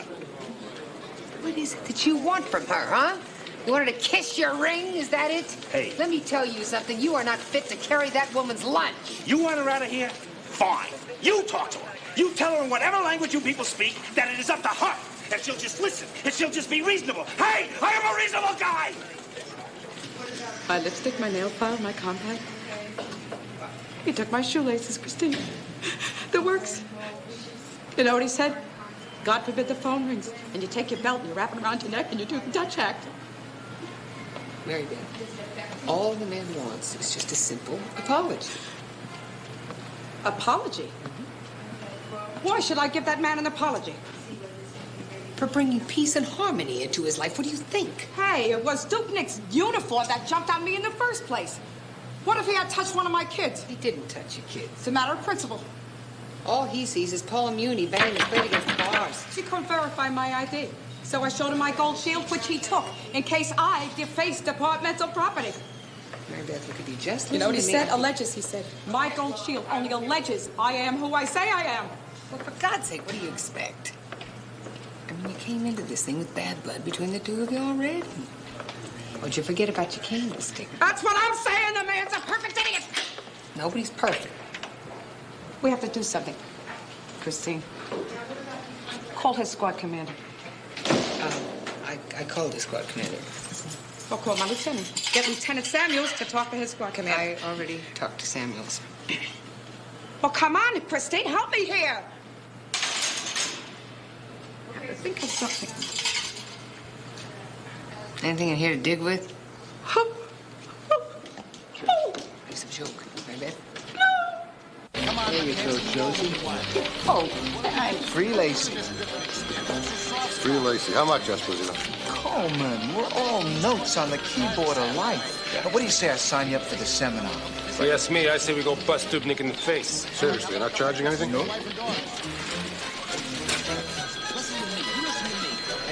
Victor, they're not edible.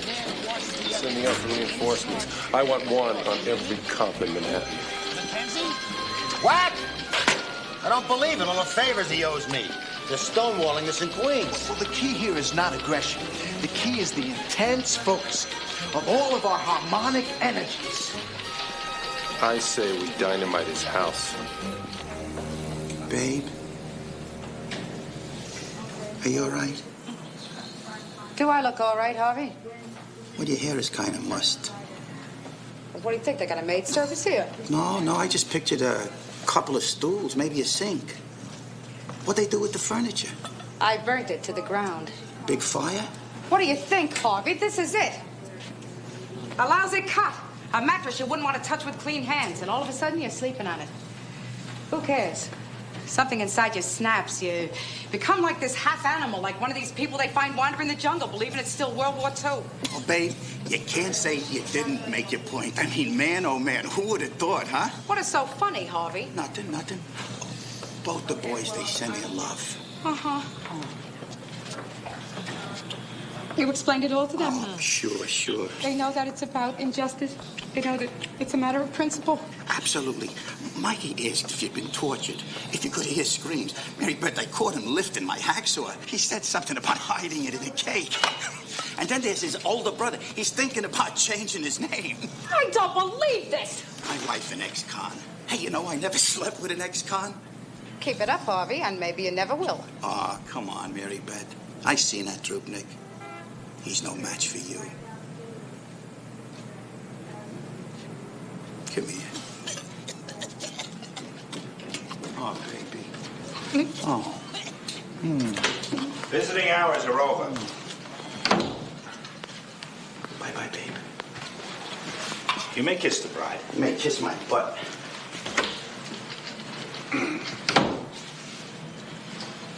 Well, Mrs. Lacey, I have to hand it to you. You're a caring, committed person, and certainly the neatest prisoner we've ever had the pleasure of. You all through now? Are you finished? Because my husband has ID'd me and I would like to go home. Let me ask you something. What do you usually like to hear first, the good news or the bad? Don't start with me, Dubnik. You see, what I was coming down here to tell you is that the paperwork seems to have disappeared. Never enough hours in a day, huh? Now, what would help would be a letter, a note, anything that would absolve my uniforms from any misconceptions that might have arisen from your arrest. You'll be drawing your pension first. Right. That's what I told them you'd say. They said, no, Dubnik, go ahead and talk to her. And I said, why? The woman's crazy. Talk to her. You'll listen. She's not.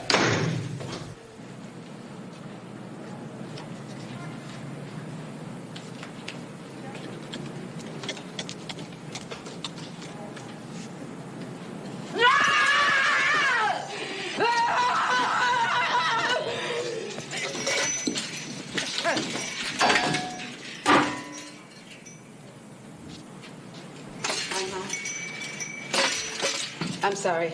I apologize. I'll be cleaning this up right away. Patty? No, a hearse. A missing hearse. Yeah? All right. It's nice. Goes with your eyes. Wait. Oh, Al. Hey, would you two cool it? Thank you very much. Cagney! Hello? Hello? Cagney! Why? Lieutenant. Sorry, I'm just a little edgy today. What do you got on that Gates hearse? Well, a uniformed in Rockaway ticketed the vehicle before checking the hot sheet. And by the time they checked it, it was gone. It's too bad. It would have been nice news to bring to that community board meeting tonight. You do remember that it convenes at 7:30 sharp. Hey, where else would I rather be? You're not wearing that, are you? I guess not. Right. So you take off now so you can have plenty of time to fix yourself up. You and the price is ridiculous. Thank you so much.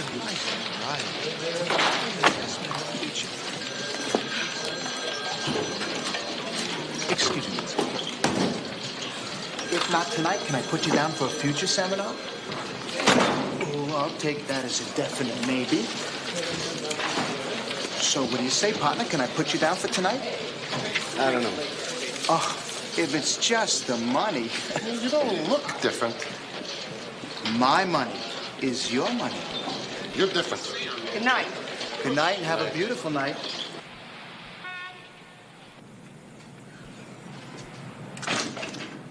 Yeah? I'm coming. I'm coming.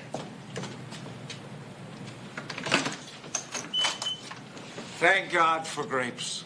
May the force be with you. Let me pour you a glass. No, thanks. What? You heard me. I'm sorry. I thought I was hearing voices again. Go ahead, make jokes. I'm not the one with the problem. You know, every time you traipse in here, you have a bottle of wine in your hand. Did you ever think of easing up? Who are we playing this time? Carrie Nation? I'm serious, Tony. That's what makes you so challenging. Just once. I'd like to see you come over here with a quart of maybe non-fat milk or maybe a nice cold pitcher of lemonade. Freshly squeezed or reconstituted. Take it from me, Tony. I have never been clearer. I've been thinking thoughts that I haven't thought and, well, since I don't know when. See that? Non-alcoholic. Very nice bouquet.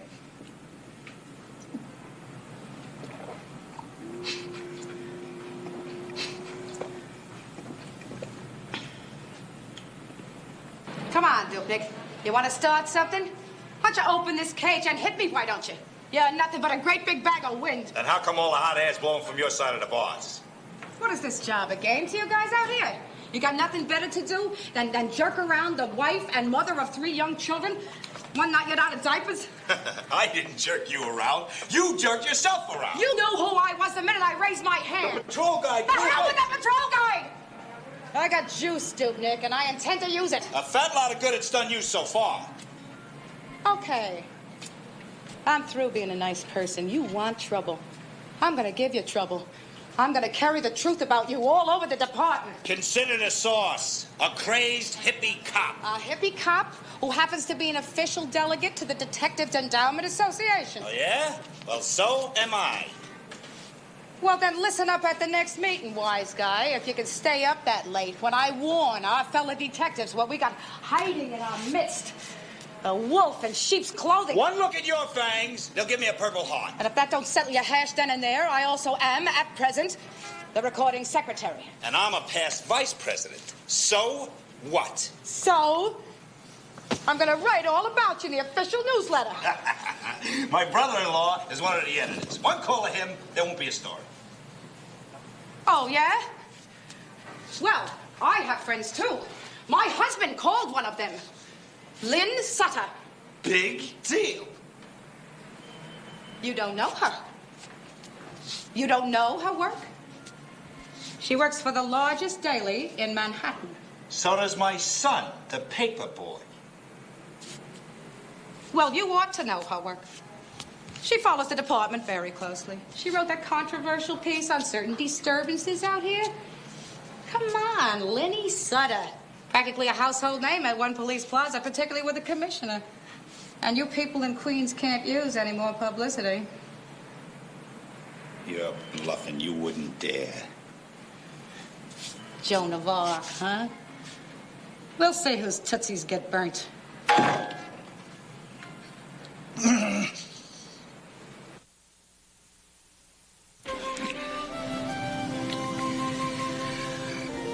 almost forgot how good you feel. Got a short memory, Harvey. It's only been one single night.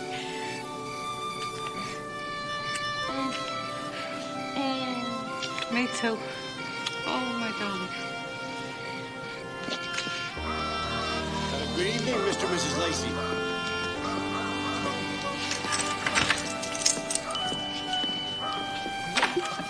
Hey, look who's here. Look at this. Feeding their baby sister.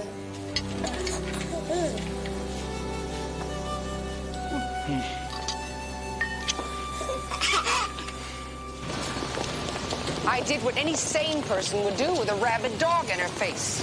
Referring to the president of the board as a dog does not show much community sensitivity, Sergeant. The last blonde ambush like that was Custer. You set it up. Not only didn't you find Gates's hearse, but you presented a series of figures that any 3-year-old could have shot down. The brown four-door. Inspector, those people were out for blood. Like that sweet old lady, Mrs. McElroy? A woman who would stand on a chair screaming with her eyes shut and her hands in tight little fists. It's hardly what I would call sweet. I have had my fill of your opinion, Sergeant. You need more practice. Inspector, look, this really should be a PR job. Now, there are people trained to do this. The board meeting is your beat, Cagney. Next month and the month after and on till those people sing "We Love the Boys and Girls in Blue" in the middle of Fifth Avenue on Easter Sunday. Understood? Yes, Sergeant Cagney! I'd like to have a word with you. Think of it as a growth experience.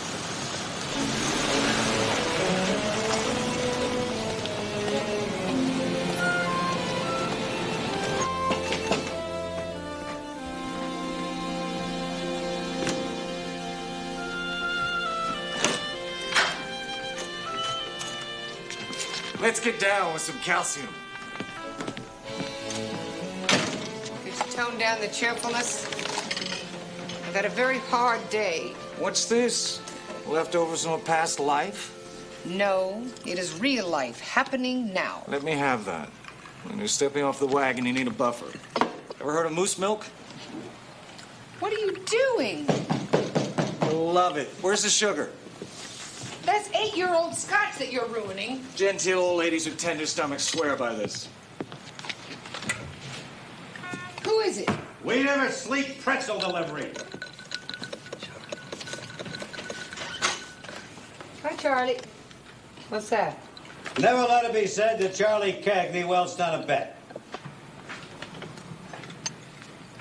Pop, could we talk about this tomorrow? You are not going to invite your honest father in. I have company. Here's your moose milk. Well, well, well. That's the particular favorite of my sainted mother's. And I guess that makes us even.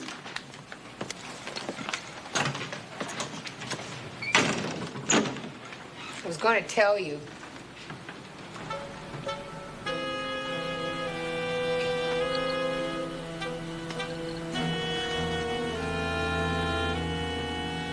Seminar, more like a mass mugging. Your problem is you can't stand honest. My problem is I can't stand you. And taking you there was a waste of time. You can't enlighten a vegetable.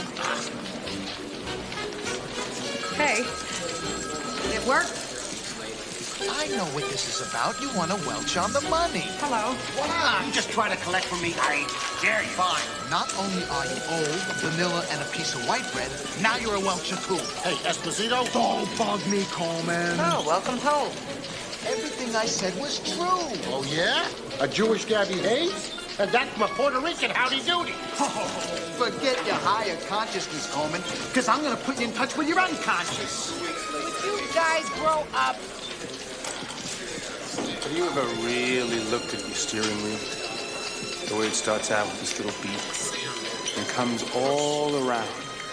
Beeps right back in the very same exact place. Kind of makes you feel good all over. I don't know about anybody else, but I'm going to go back there tomorrow. Shallow ponds make for easy fishing. Lacey! In my office, now!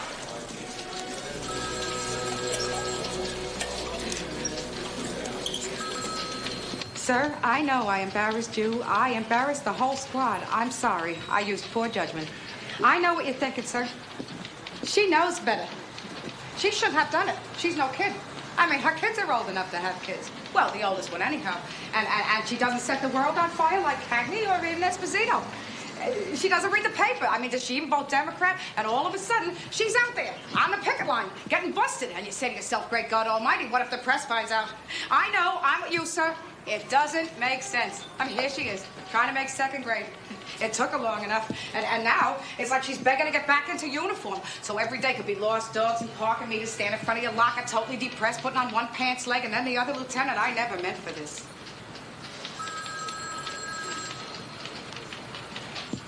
Lacey! Yes, sir. Do me a favor, will you just stay out of my face? Just for a while, you got it? And two, any rotten job that comes along here, you jump at it. Yes, sir. Thank you, sir. And three,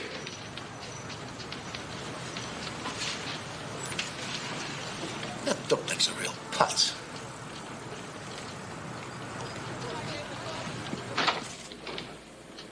You're upset, Christine, and I don't blame you. But you can't blame me for clinging to my principles. I'm not blaming you for clinging. It was that special way you clung. Sometimes when you're a person like me and you want to make a point, you got to stand on your toes and yell a little bit. Clear at the top of your lungs? Sometimes. Okay, maybe I went overboard a little bit. I apologize. Well, you want me to say it again? Look, it's only because I'm interested in you.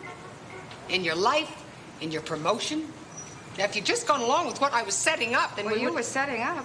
You heard me. I had a whole game plan going before you started mouthing off. What are you talking about? You always have to mouth off. You're so damn overly emotional. What game plan? Mary Beth, come on.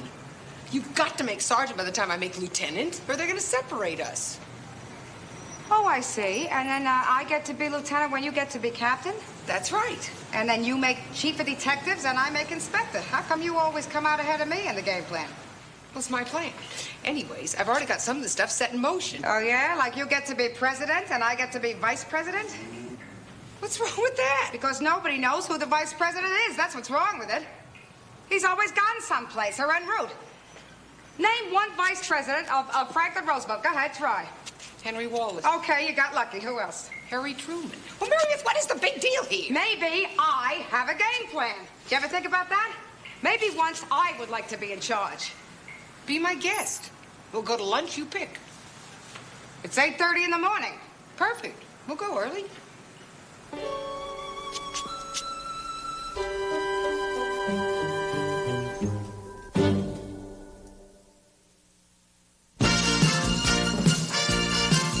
It's a violation of any worker's rights, an invasion of privacy. What makes you think we have a choice? That's humiliating, Christine. Boy, for somebody who wanted to be the first female commissioner, I sure got one hell of a jacket. If I had tested positive, would I be guilty too? Well, both these tests are wrong. You ever caught her drinking on the job? Cagney the drunk, Cagney the hothead. Okay, okay, all right.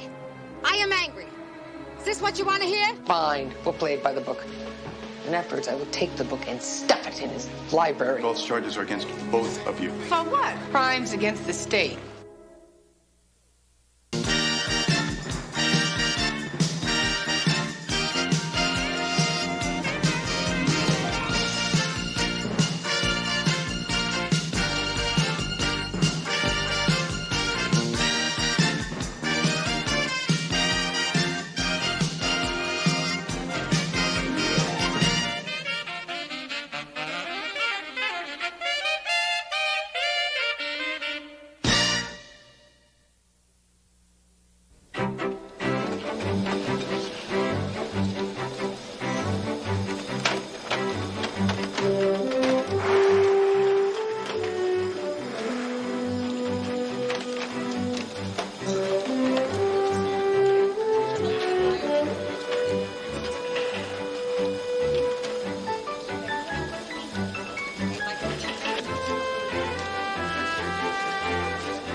meal ticket.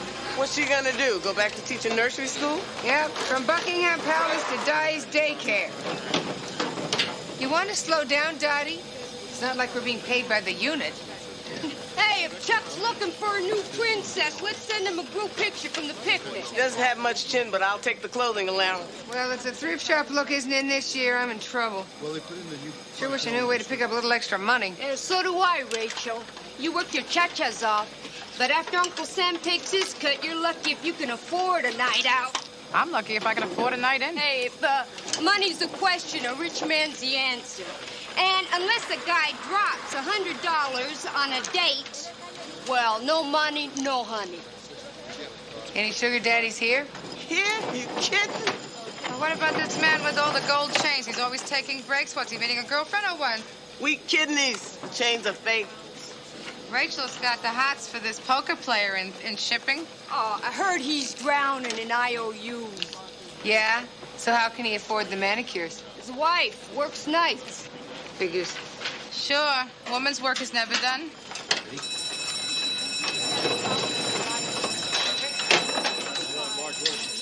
You know who I'd like to be? Who? Fawn Hall. She can have any man she wants. Why?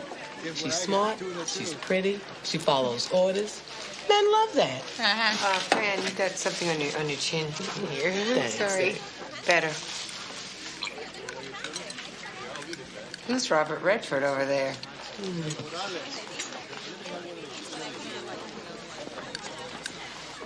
Doesn't he drive that snazzy sports car?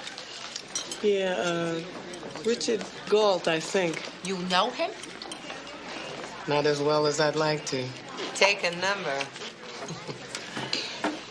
Oh, hey, thanks. I could have got that. Yeah, my feet love the punishment. All right, everybody, let me have your attention, please. Hey, Patty, that means you too. I've got an announcement, boys and girls. The company would like you all to make a little donation. Unfortunately, this one is not tax deductible. All right, for your protection and the company's, we're requiring a foreign substance evaluation from all employees. A what? A drug test, ladies and gentlemen. So let's have a little less mouth and a little more movement, shall we? Fun and games. So where do we go and what do we have to do? Huh?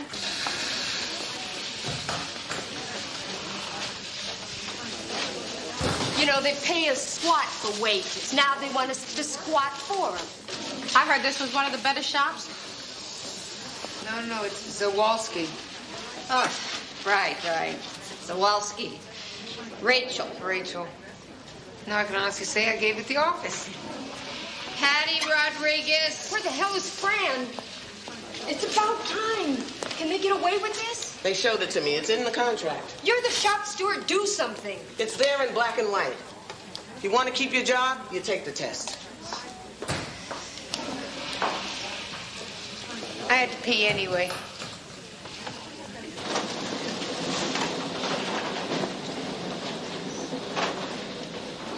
How are we supposed to keep an eye on the microchips when they drag us down to the John?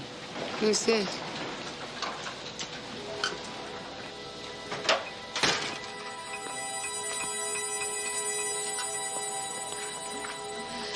Don't you love being a number?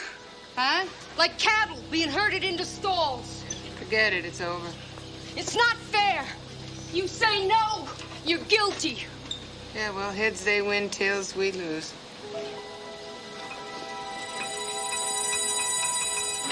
How do you think the test works?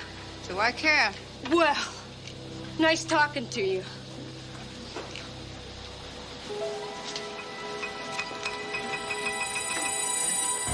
Police! On with her. Keep your hands where I can see them. Wait a minute. This is a mistake. Hey, be quiet, Ronnie. You ain't to say anything, man. Hey, you be quiet, man. Sergeant? Yeah. Under arrest, kid. Let's join your friend here. 12 microchips, $200 apiece. What happened to paying in good old money? New age, new currency. You have the right to remain silent. You give up the right to remain silent. Anything you say can and will be used against you in a court of law. Once again, Rachel and Dot, intrepid crime fighters, have struck, making Manhattan factories free from pilfering and drug abuse. Operators are standing by to accept your congratulations and cash contributions. We also accept plastic. Hey, somebody drop a bomb in here? Nice collar. All right, so my kid brother used to do this thing where he'd roll his eyeballs in the back of his head. It used to freak me out. I used to do the same thing when I was in 5th grade. I used to catch a teacher off guard all the time. Excuse me. Once again, jealousy rears its ugly head. I think I'll start on the paperwork. What is it, Victor? The anniversary of Trigger's death? I think he's in shock. Hey, just moping. He's been like that since he came back from lunch. Look, leave me alone. Sure. He's got something on his mind. That accounts for the shock. Oh, Mary Beth, so glad this monkey work is over. There's nothing wrong with honest work. He would bore a robot. My mother used to get a cramp the size of her fist right between her shoulder blades. She was a worker. She was not a robot or a monkey.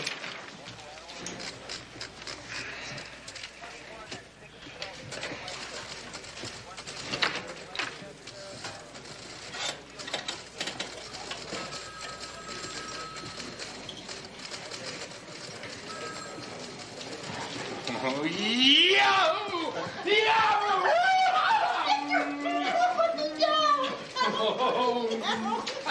All right, everybody, listen up, huh? Listen up. Come on, everyone, listen up. Me and Ginger, we're getting hitched. All right. Hey, Victor! Congratulations! All right! What do you know? When, Victor? What day? When? Right away. Decided yet. Heavens, their first spat. No. I want to get married as soon as possible. Right away, okay? Okay. Hey. That's our party!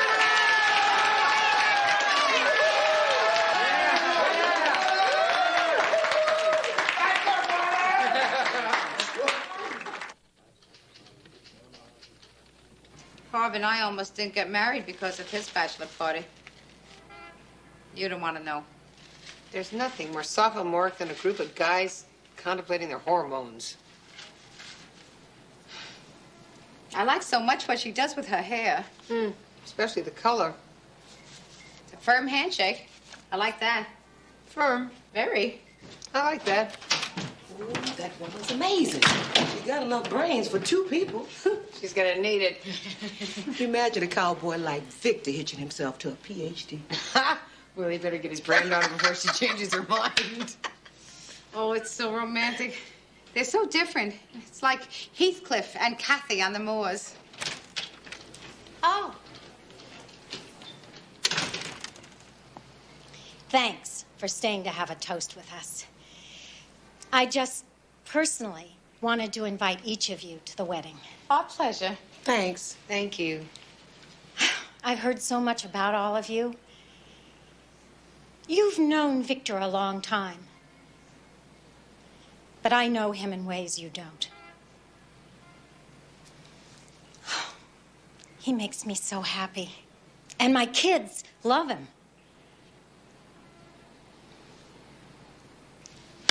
Well,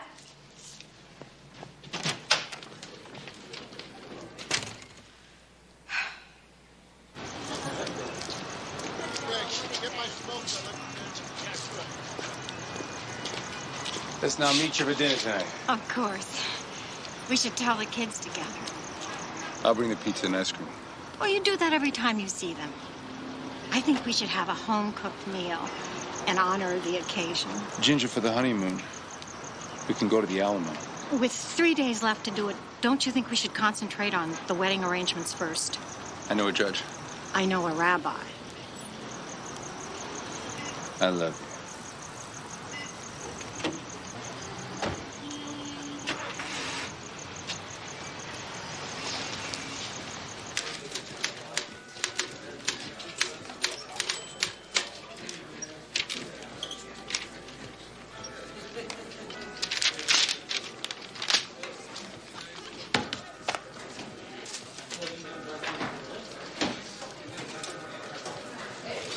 Mary Beth, forget the overtime. Adios, I'm grabbing a hat, au revoir, sayonara, and goodbye. I'm gonna treat myself right. Are you going to a meeting? Nope. Going shopping. I don't have a thing to order. It was Becky's wedding. Men think you're kidding when you say that. At least David did when I told him I was canceling dinner, but he could help me pick out a dress. Men don't actually understand shopping. I think it's genetic. See ya. Night. Happy hunting.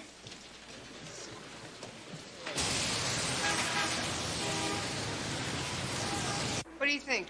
You threw your constitutional rights out the window. You remember the Fifth Amendment? The legal search and seizure? David, it was part of the job. Some days you pound the streets, some days you pee in bottles. He says we nailed the perp, so why are you making a federal case out of it? Now, how does this look? You know how I feel about your shoulders. I know how you feel about skin. This is a perfect one for a wedding. If I were the mother of the bride. You know what burns me about testing?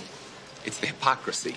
Breaking one law to enforce another. David, I would pee in a bottle any day if it meant less drugs. Well, thank you, Ed Meese. You want to fight drugs? Take away the glamour. It's education, Chris. All I'm saying is, if I take off in an airplane, I want to know I'm going to land right side up, all right? Yeah? And who decides?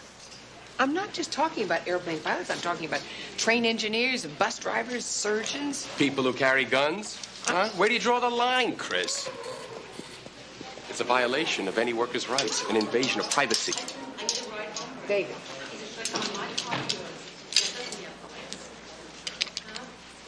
This is an invasion of privacy.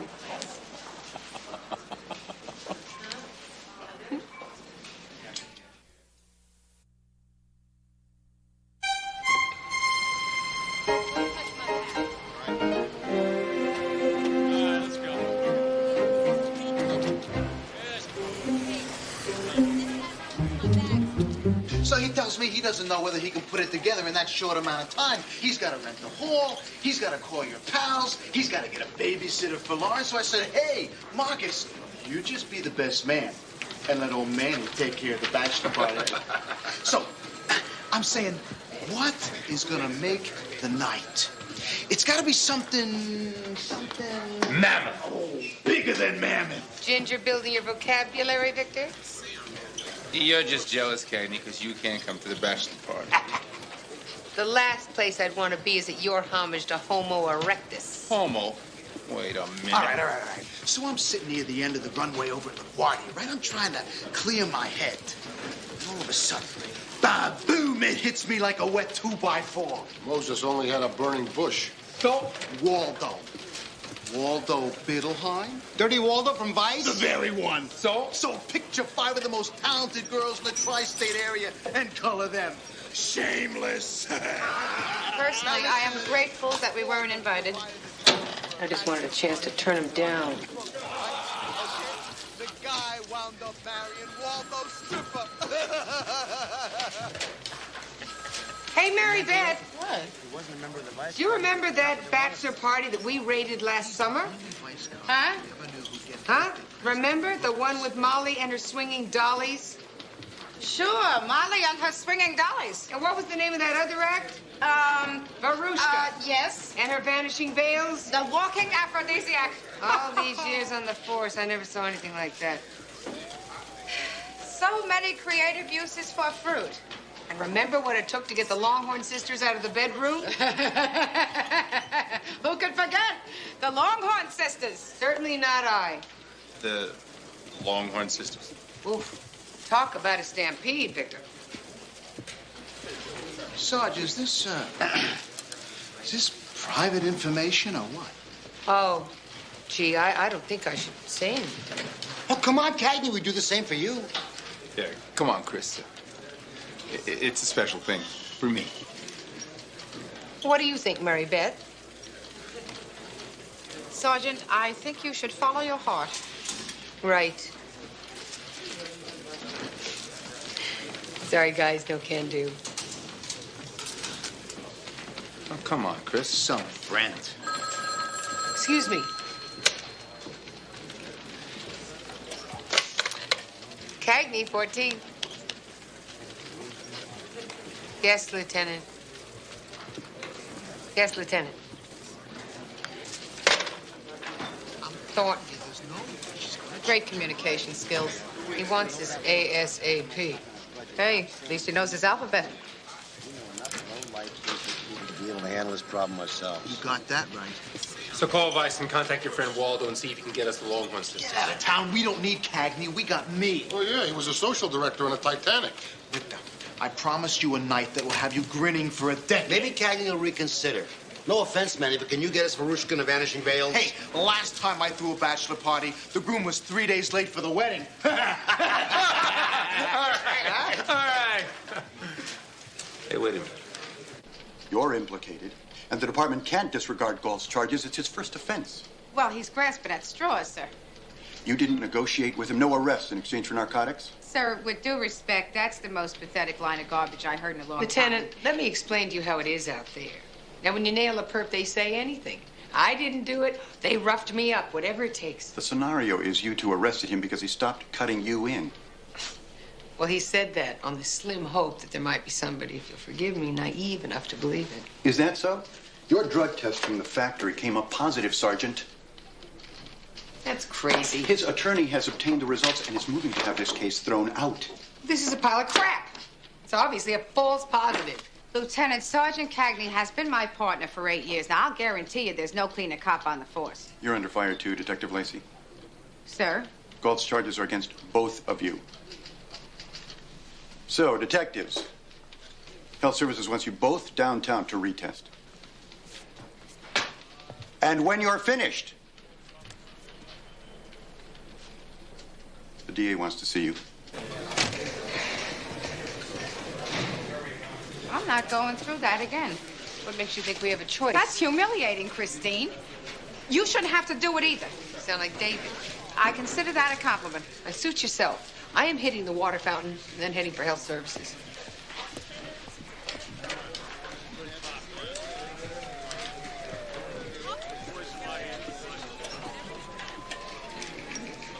There are 2 tests, so we require 2 samples. The screening test gives a reading within 24 hours. To confirm those results, we perform our second test. It takes longer, but has an accuracy rate of 100%. If the test is compromised in any way, you'll have to do it again. You first. Thank you. Keep it open. I have to be able to see your hands. You too. I know, up against the wall. Look, you got a job, I got a job, all right? You want to hold the cup for me? It's a mistake. What is the big deal? You know what my new philosophy is? Don't get mad, get even. I want to get that bastard who's putting us through this. Lieutenant Thornton's computer must have malfunctioned. It's not possible that Galt doesn't have a yellow sheet. But if we nail him, I'm going to roll him up the river myself. Thornton wants to play it by the book? Fine. We'll play it by the book. And afterwards, I will take the book and stuff it in his library. This whole thing is ridiculous. Lots of things could cause a false positive. Decongestants, cough syrup, herb teas, even a poppy seed bagel.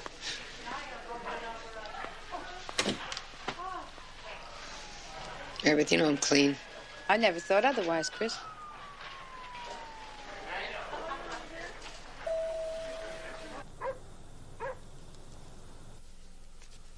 Yeah. The department strikes again, Mary Beth. You give them everything. What's wrong to me, Harvey? See, I don't want it leaking out underneath the crinoline. Huh? You give them everything, they give you nothing. Turn, baby. After 19 years, they won't back you. Seems like a pretty one-sided arrangement. Harv, do I want this a little smidge shorter? All they care about is perpetuating the system. And the system says guilty till innocent. Ah! Well, now you wouldn't stick yourself if you calm down. I got it from here. Thank you. You've had enough trouble, babe. That is not your fault. Thank you. If you're with somebody that's looking for a fight, you're gonna find the fight. Chris wasn't looking for this here, Harv. She's clean, you know that. Okay, she stopped drinking. Maybe she found something else. Christine is clean. I don't care what any test says. Mary Beth, she brought a doper into our home. Do you remember Dory McKenna? She deserves better than that from you, Harvey. She always backed me when it counted. She was in your corner, remember, when I didn't want you going on the wire? That does not mean the test is wrong. If I had tested positive, would I be guilty too? Next thing, they'll be testing people to get a library card. Could we move the courtroom to a cab, huh? The movie starts in 20 minutes. If your body's not off limits, neither are your thoughts. David, I read 1984, all right? This isn't it. Chris, I can help you fight this. Damn it! David, stop it! I'm upset. Yes, I was humiliated. Yes, my privacy was invaded. And yes, I feel like I've been hung out to dry. But I'm not your test case. If you want to be on my side, ask me how my day went. If I say rotten, then put your arm around me. Make me feel better. But don't lecture me.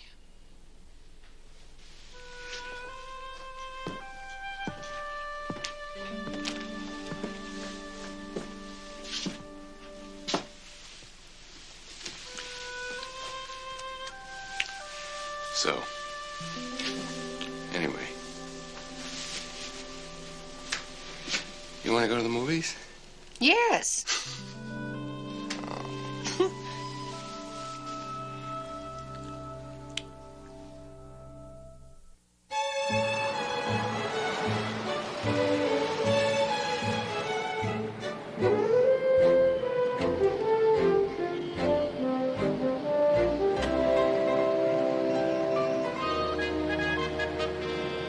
This is gonna be great. Where'd you steal those things from? I didn't steal them. My cousin Xavier works in a specimen lab. He stole them. You happen to ask your cousin Xavier whether these are new or used? That's disgusting, even for you. What do you call this, high class? Hey, pour him some coffee, will you? They're used to filling these up themselves. That's disgusting. Look out! Here they come.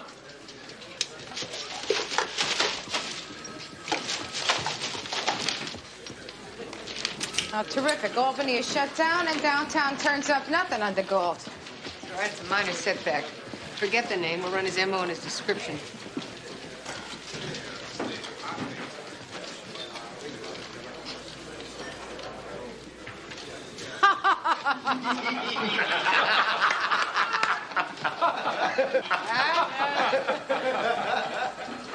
Oh, gosh, that is very funny, guys. Careful, it's hot. L'chaim, Victor. Hey, no offense, Sarge. No offense taken. Oh, you're a real sport, Sarge. One of the guys. Well, gee, thanks, fellas. Oh, that's well, just to show there are no hard feelings, all right? If it's all right with you boys, I'd like to contribute, well, Molly and her swinging dollies to your bachelor bash, okay? Oh, all right. Yes, sir. Get out of town. Plus, Barushka and you know what?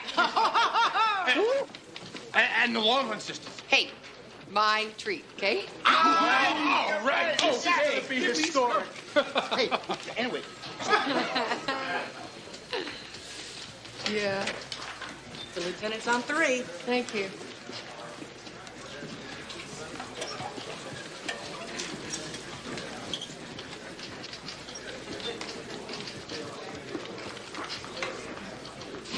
What, are they playing video games in there? Basil finally found someone who speaks his language. Officer, please close the door. You're 2 for 2.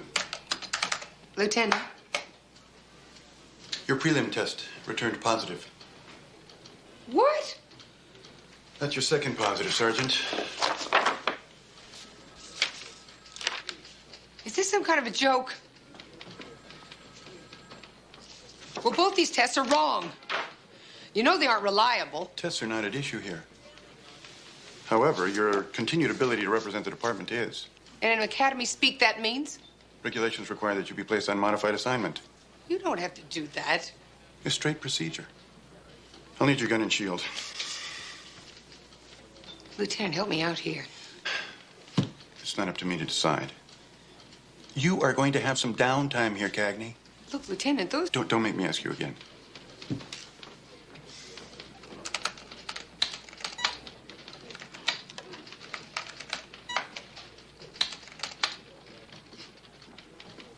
Sergeant.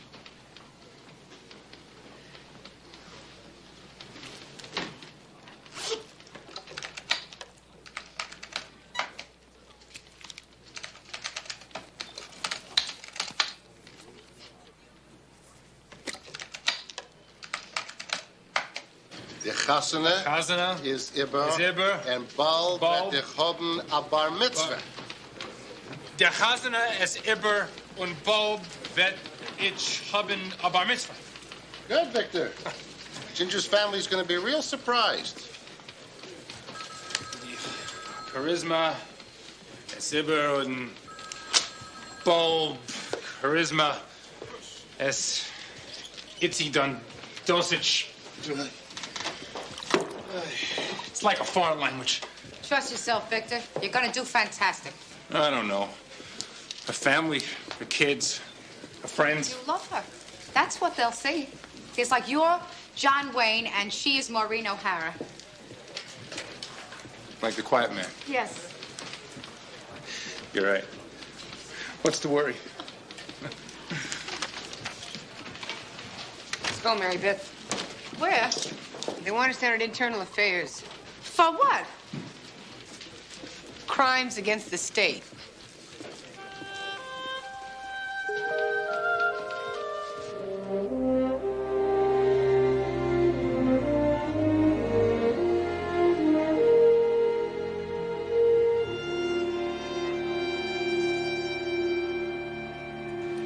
How many years you got invested in the department? 19, Lieutenant Kurtz. This March. You like being a cop, huh? Yes, I do. Yes, sir. It's a long time, 19 years. Any regrets? Sure. Yeah? Well, no, none, actually. No, none. So which is it? I regret taking a life, sir. Uh-huh. Did you know your partner was a drunk? What's with you? You got something to say? You bet. I'll get back to you. So did you know that? My partner is an alcoholic. I see. How do you feel about it? I'm proud of her. You're proud of her. You ever caught her drinking on the job? No, sir. Well, there's something I don't understand. It's not surprising. You like to strike back, don't you? I can defend myself. Really? How is it you got raped? Seems a contradiction. You ever been raped? I was wondering about your tests. They're wrong. Both of them? Both of them. So you have no faith in those tests? They're unreliable. Yet you relied on a test to indict your rapist, isn't that correct? Different kind of test. It was accurate? Yes. I see. So just let me get this straight. Tests are accurate unless they're inaccurate. I didn't say that. Detective second grade, that's very good. So what is the pay increase on that? $7,000, sir. Yeah. But you could still use more, right? We're okay with what we have. And you do have a lot. Quite a lot. The last year, as a matter of fact. Stereo, washer dryer, microwave, dining room table, vibrating lounge chair. And a new house to wrap it all up in, all in second grade money. My husband also works, sir. This month. But 3 months ago? And 5 months before that. Our money comes from hard work, sir. And does your husband's hard work include associating with racketeers? Hey, my husband wore a wire to make a case against Leonard Swansky. He's going to testify against him in a court How of law. long was he involved with Swansky before they had their little falling out? He never knew the man. What about your son? My son. He joined the Marines because there was trouble at home. What was it, drugs? You got a point to make. Get to it. Okay, Sergeant. Let's talk about you. That creep knew all about the meetings I go to, how often, even knew the name of my sponsor. Well, damn him! Made us look like scum. IAD glasses, through them everybody looks sleazy. Boy, for somebody who wanted to be the first female commissioner, I sure got one hell of a jacket, don't I? Sergeant, you're not the only one with a Oh, mind. sure it hasn't been easy having me as a partner, Mary Beth. I don't want to do this, No, okay? why not? That's how you feel, isn't it? I mean, you just got your life peeled open, and what'd you do wrong? Nothing. They were false positives, Chris. It could happen to anybody. It didn't happen to anybody. It happened to me. Again. Christine Cagney. Oh, give yourself a break, would you?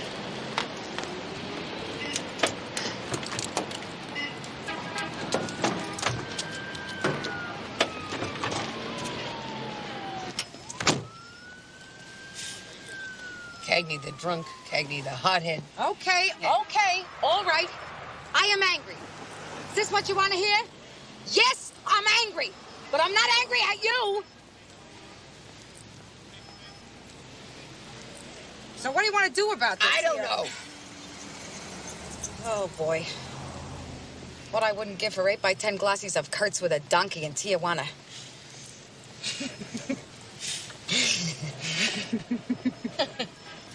Suitable for framing. What do you say we check out personnel back at the factory, huh? We can get there before the shift ends. Also check out Galt's previous employment. Something to trace him on. It's a long shot, but I don't know. If we break your desk duty, we'll be in the doghouse. Haven't you heard we're there already? Oh, I won't tell if you won't.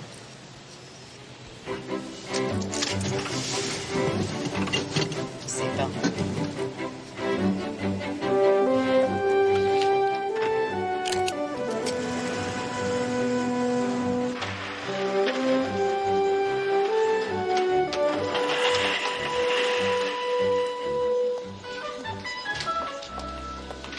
I don't believe this work history. You must have copied it out of the phone book. All the companies are alphabetical. They don't bother to check the references, and I wonder why they're missing microchips. According to Albany, Gold didn't exist 3 years ago. What? Charade. The What? movie. Gould is trying to pass himself off as Cary Grant. The whole time we know he's really Walter Matthau.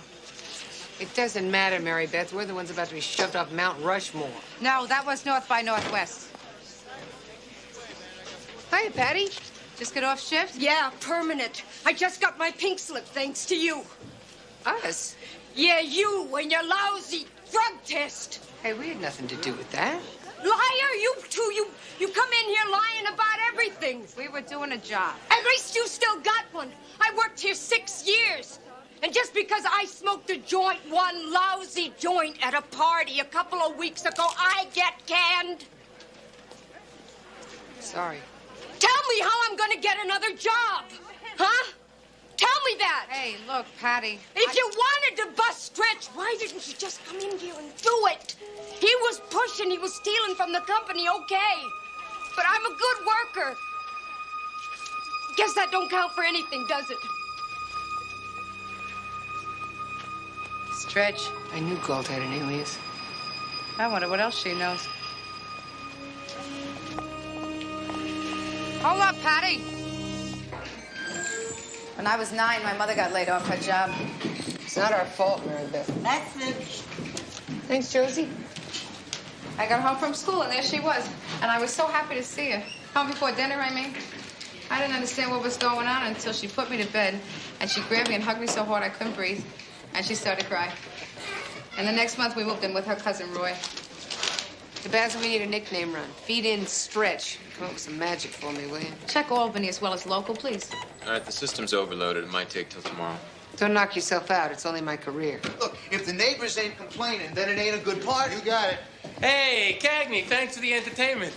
I'm gonna go out of bachelorhood with a bang. Tonight, single women all over the city will be mourning. Let's go. Have fun.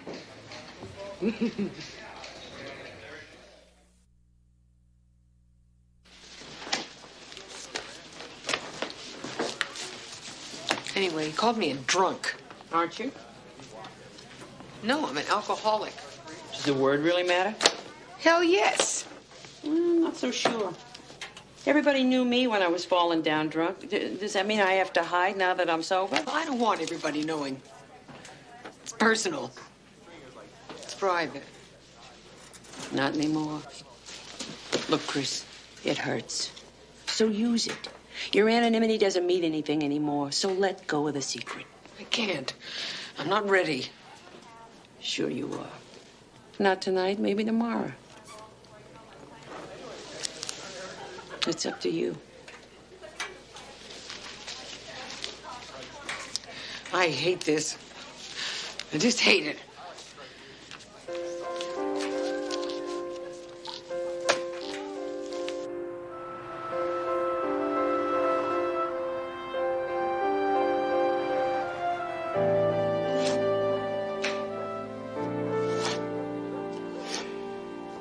I wish this was Kurt's. Maybe they went through our mail. I don't want to talk about it. You just brought it up. Well, well, well. It's about time, Mary Beth. You didn't forget how to write. From Harp Jr.? Yep.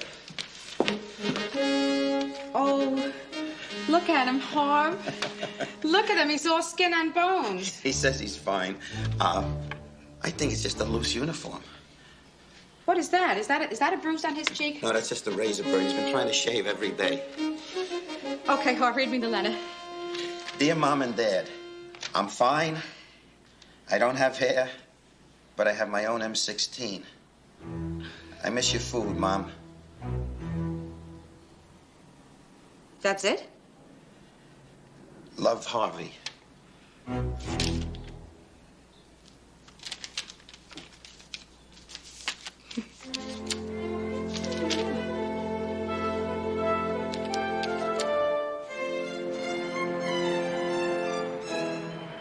Cagney, you are a pervert. You call her an exotic dancer? Interpretive, Esposito. There's a difference. Oh, there sure is. Good morning. We expect a Morning. little skin. Yeah, but what we get is a 75-year-old lady dressed in a white sheet pretending she's a waterfall? Worse with a born-again gospel group. Oh. You didn't like Molly and her swinging dollies? Cagney, you got a mean streak a mile wide. Didn't you enjoy yourselves last night, boys? Oh, Mary Beth, I'm shocked that you're a part of this. Hey, we were just trying to show you guys a good time. Exhibition chess doesn't exactly ring my chimes. The Longhorn sisters. Inspired, my partner. Cagney, we had a good time in spite of you. Yeah. That Emmanuel's a terrific house. Oh, I keep one of those videos, you know, just in case of emergency. It's almost as good as Red River. So much for evolution. Here are the nickname files on Stretch. A copy for you and a copy for you. Thanks, Basil.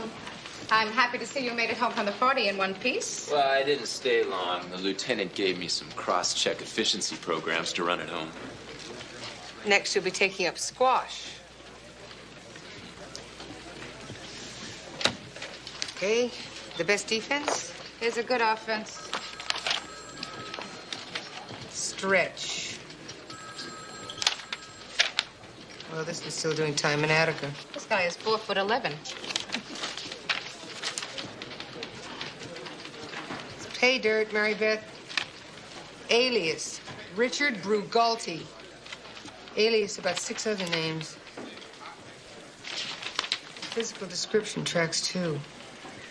And surprise, he's swimming in Priors. Go to the next page, Chris. The sergeant with the 3-3, Arthur Paulman. He left the department 8 years ago under a cloud involving charges brought by Richard Brugalti. Currently, Richard Galt. It worked once, why not try it again? The case never went to trial.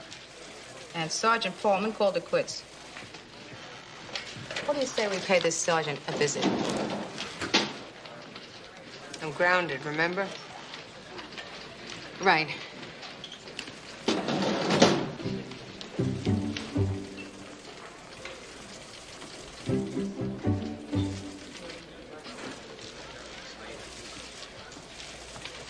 I'll meet you in the parking bay. Right.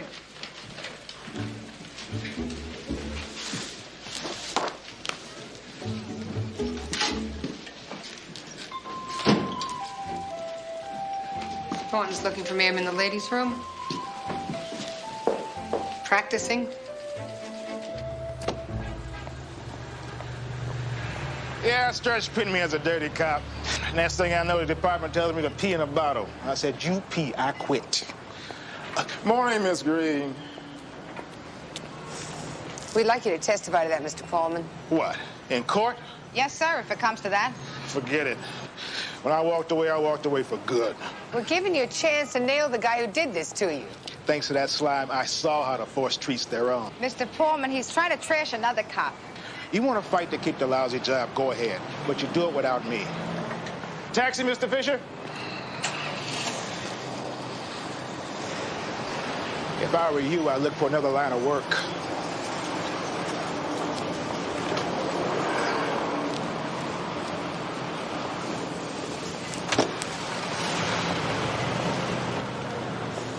Sergeant Paulman, didn't anybody ever tell you there's nothing as sweet as revenge?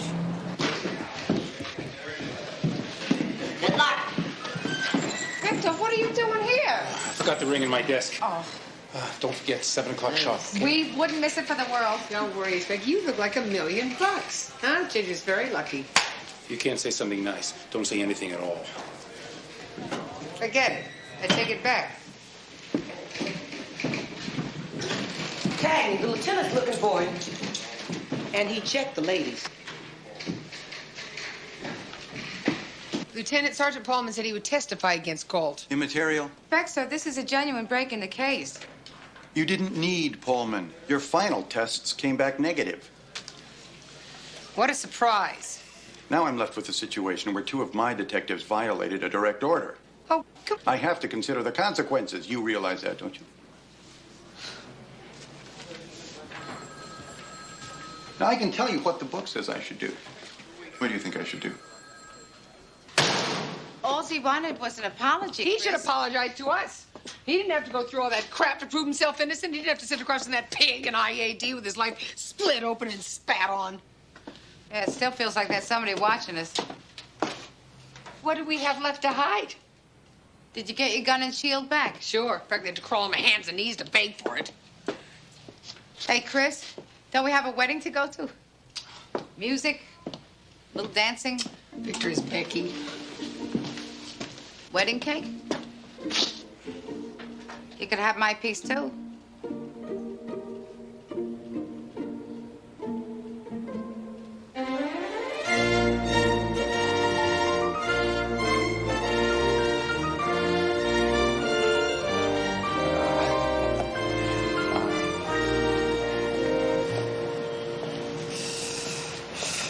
I don't know. I think I'd like a church wedding. If you did it again, you'd go that route, wouldn't you? Well, to tell you the truth, David, I don't remember the ceremony. But I remember every inch of that hotel room in the Poconos.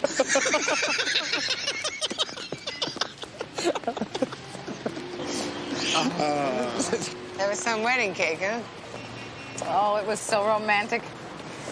Ginger radiant, Victor terrified and handsome. It's a good thing Marcus was there to prop him up. I still can't believe it. Victor, a family man. Soon there'll be the cry of littlest Becky's ringing throughout Manhattan. You and David danced a lot. I had extra energy. Oh, you sure did. The way you pushed and shoved to get that bouquet. I never pushed or shoved anybody. Christine, single women were being toppled right and left. You were very competitive. Yeah.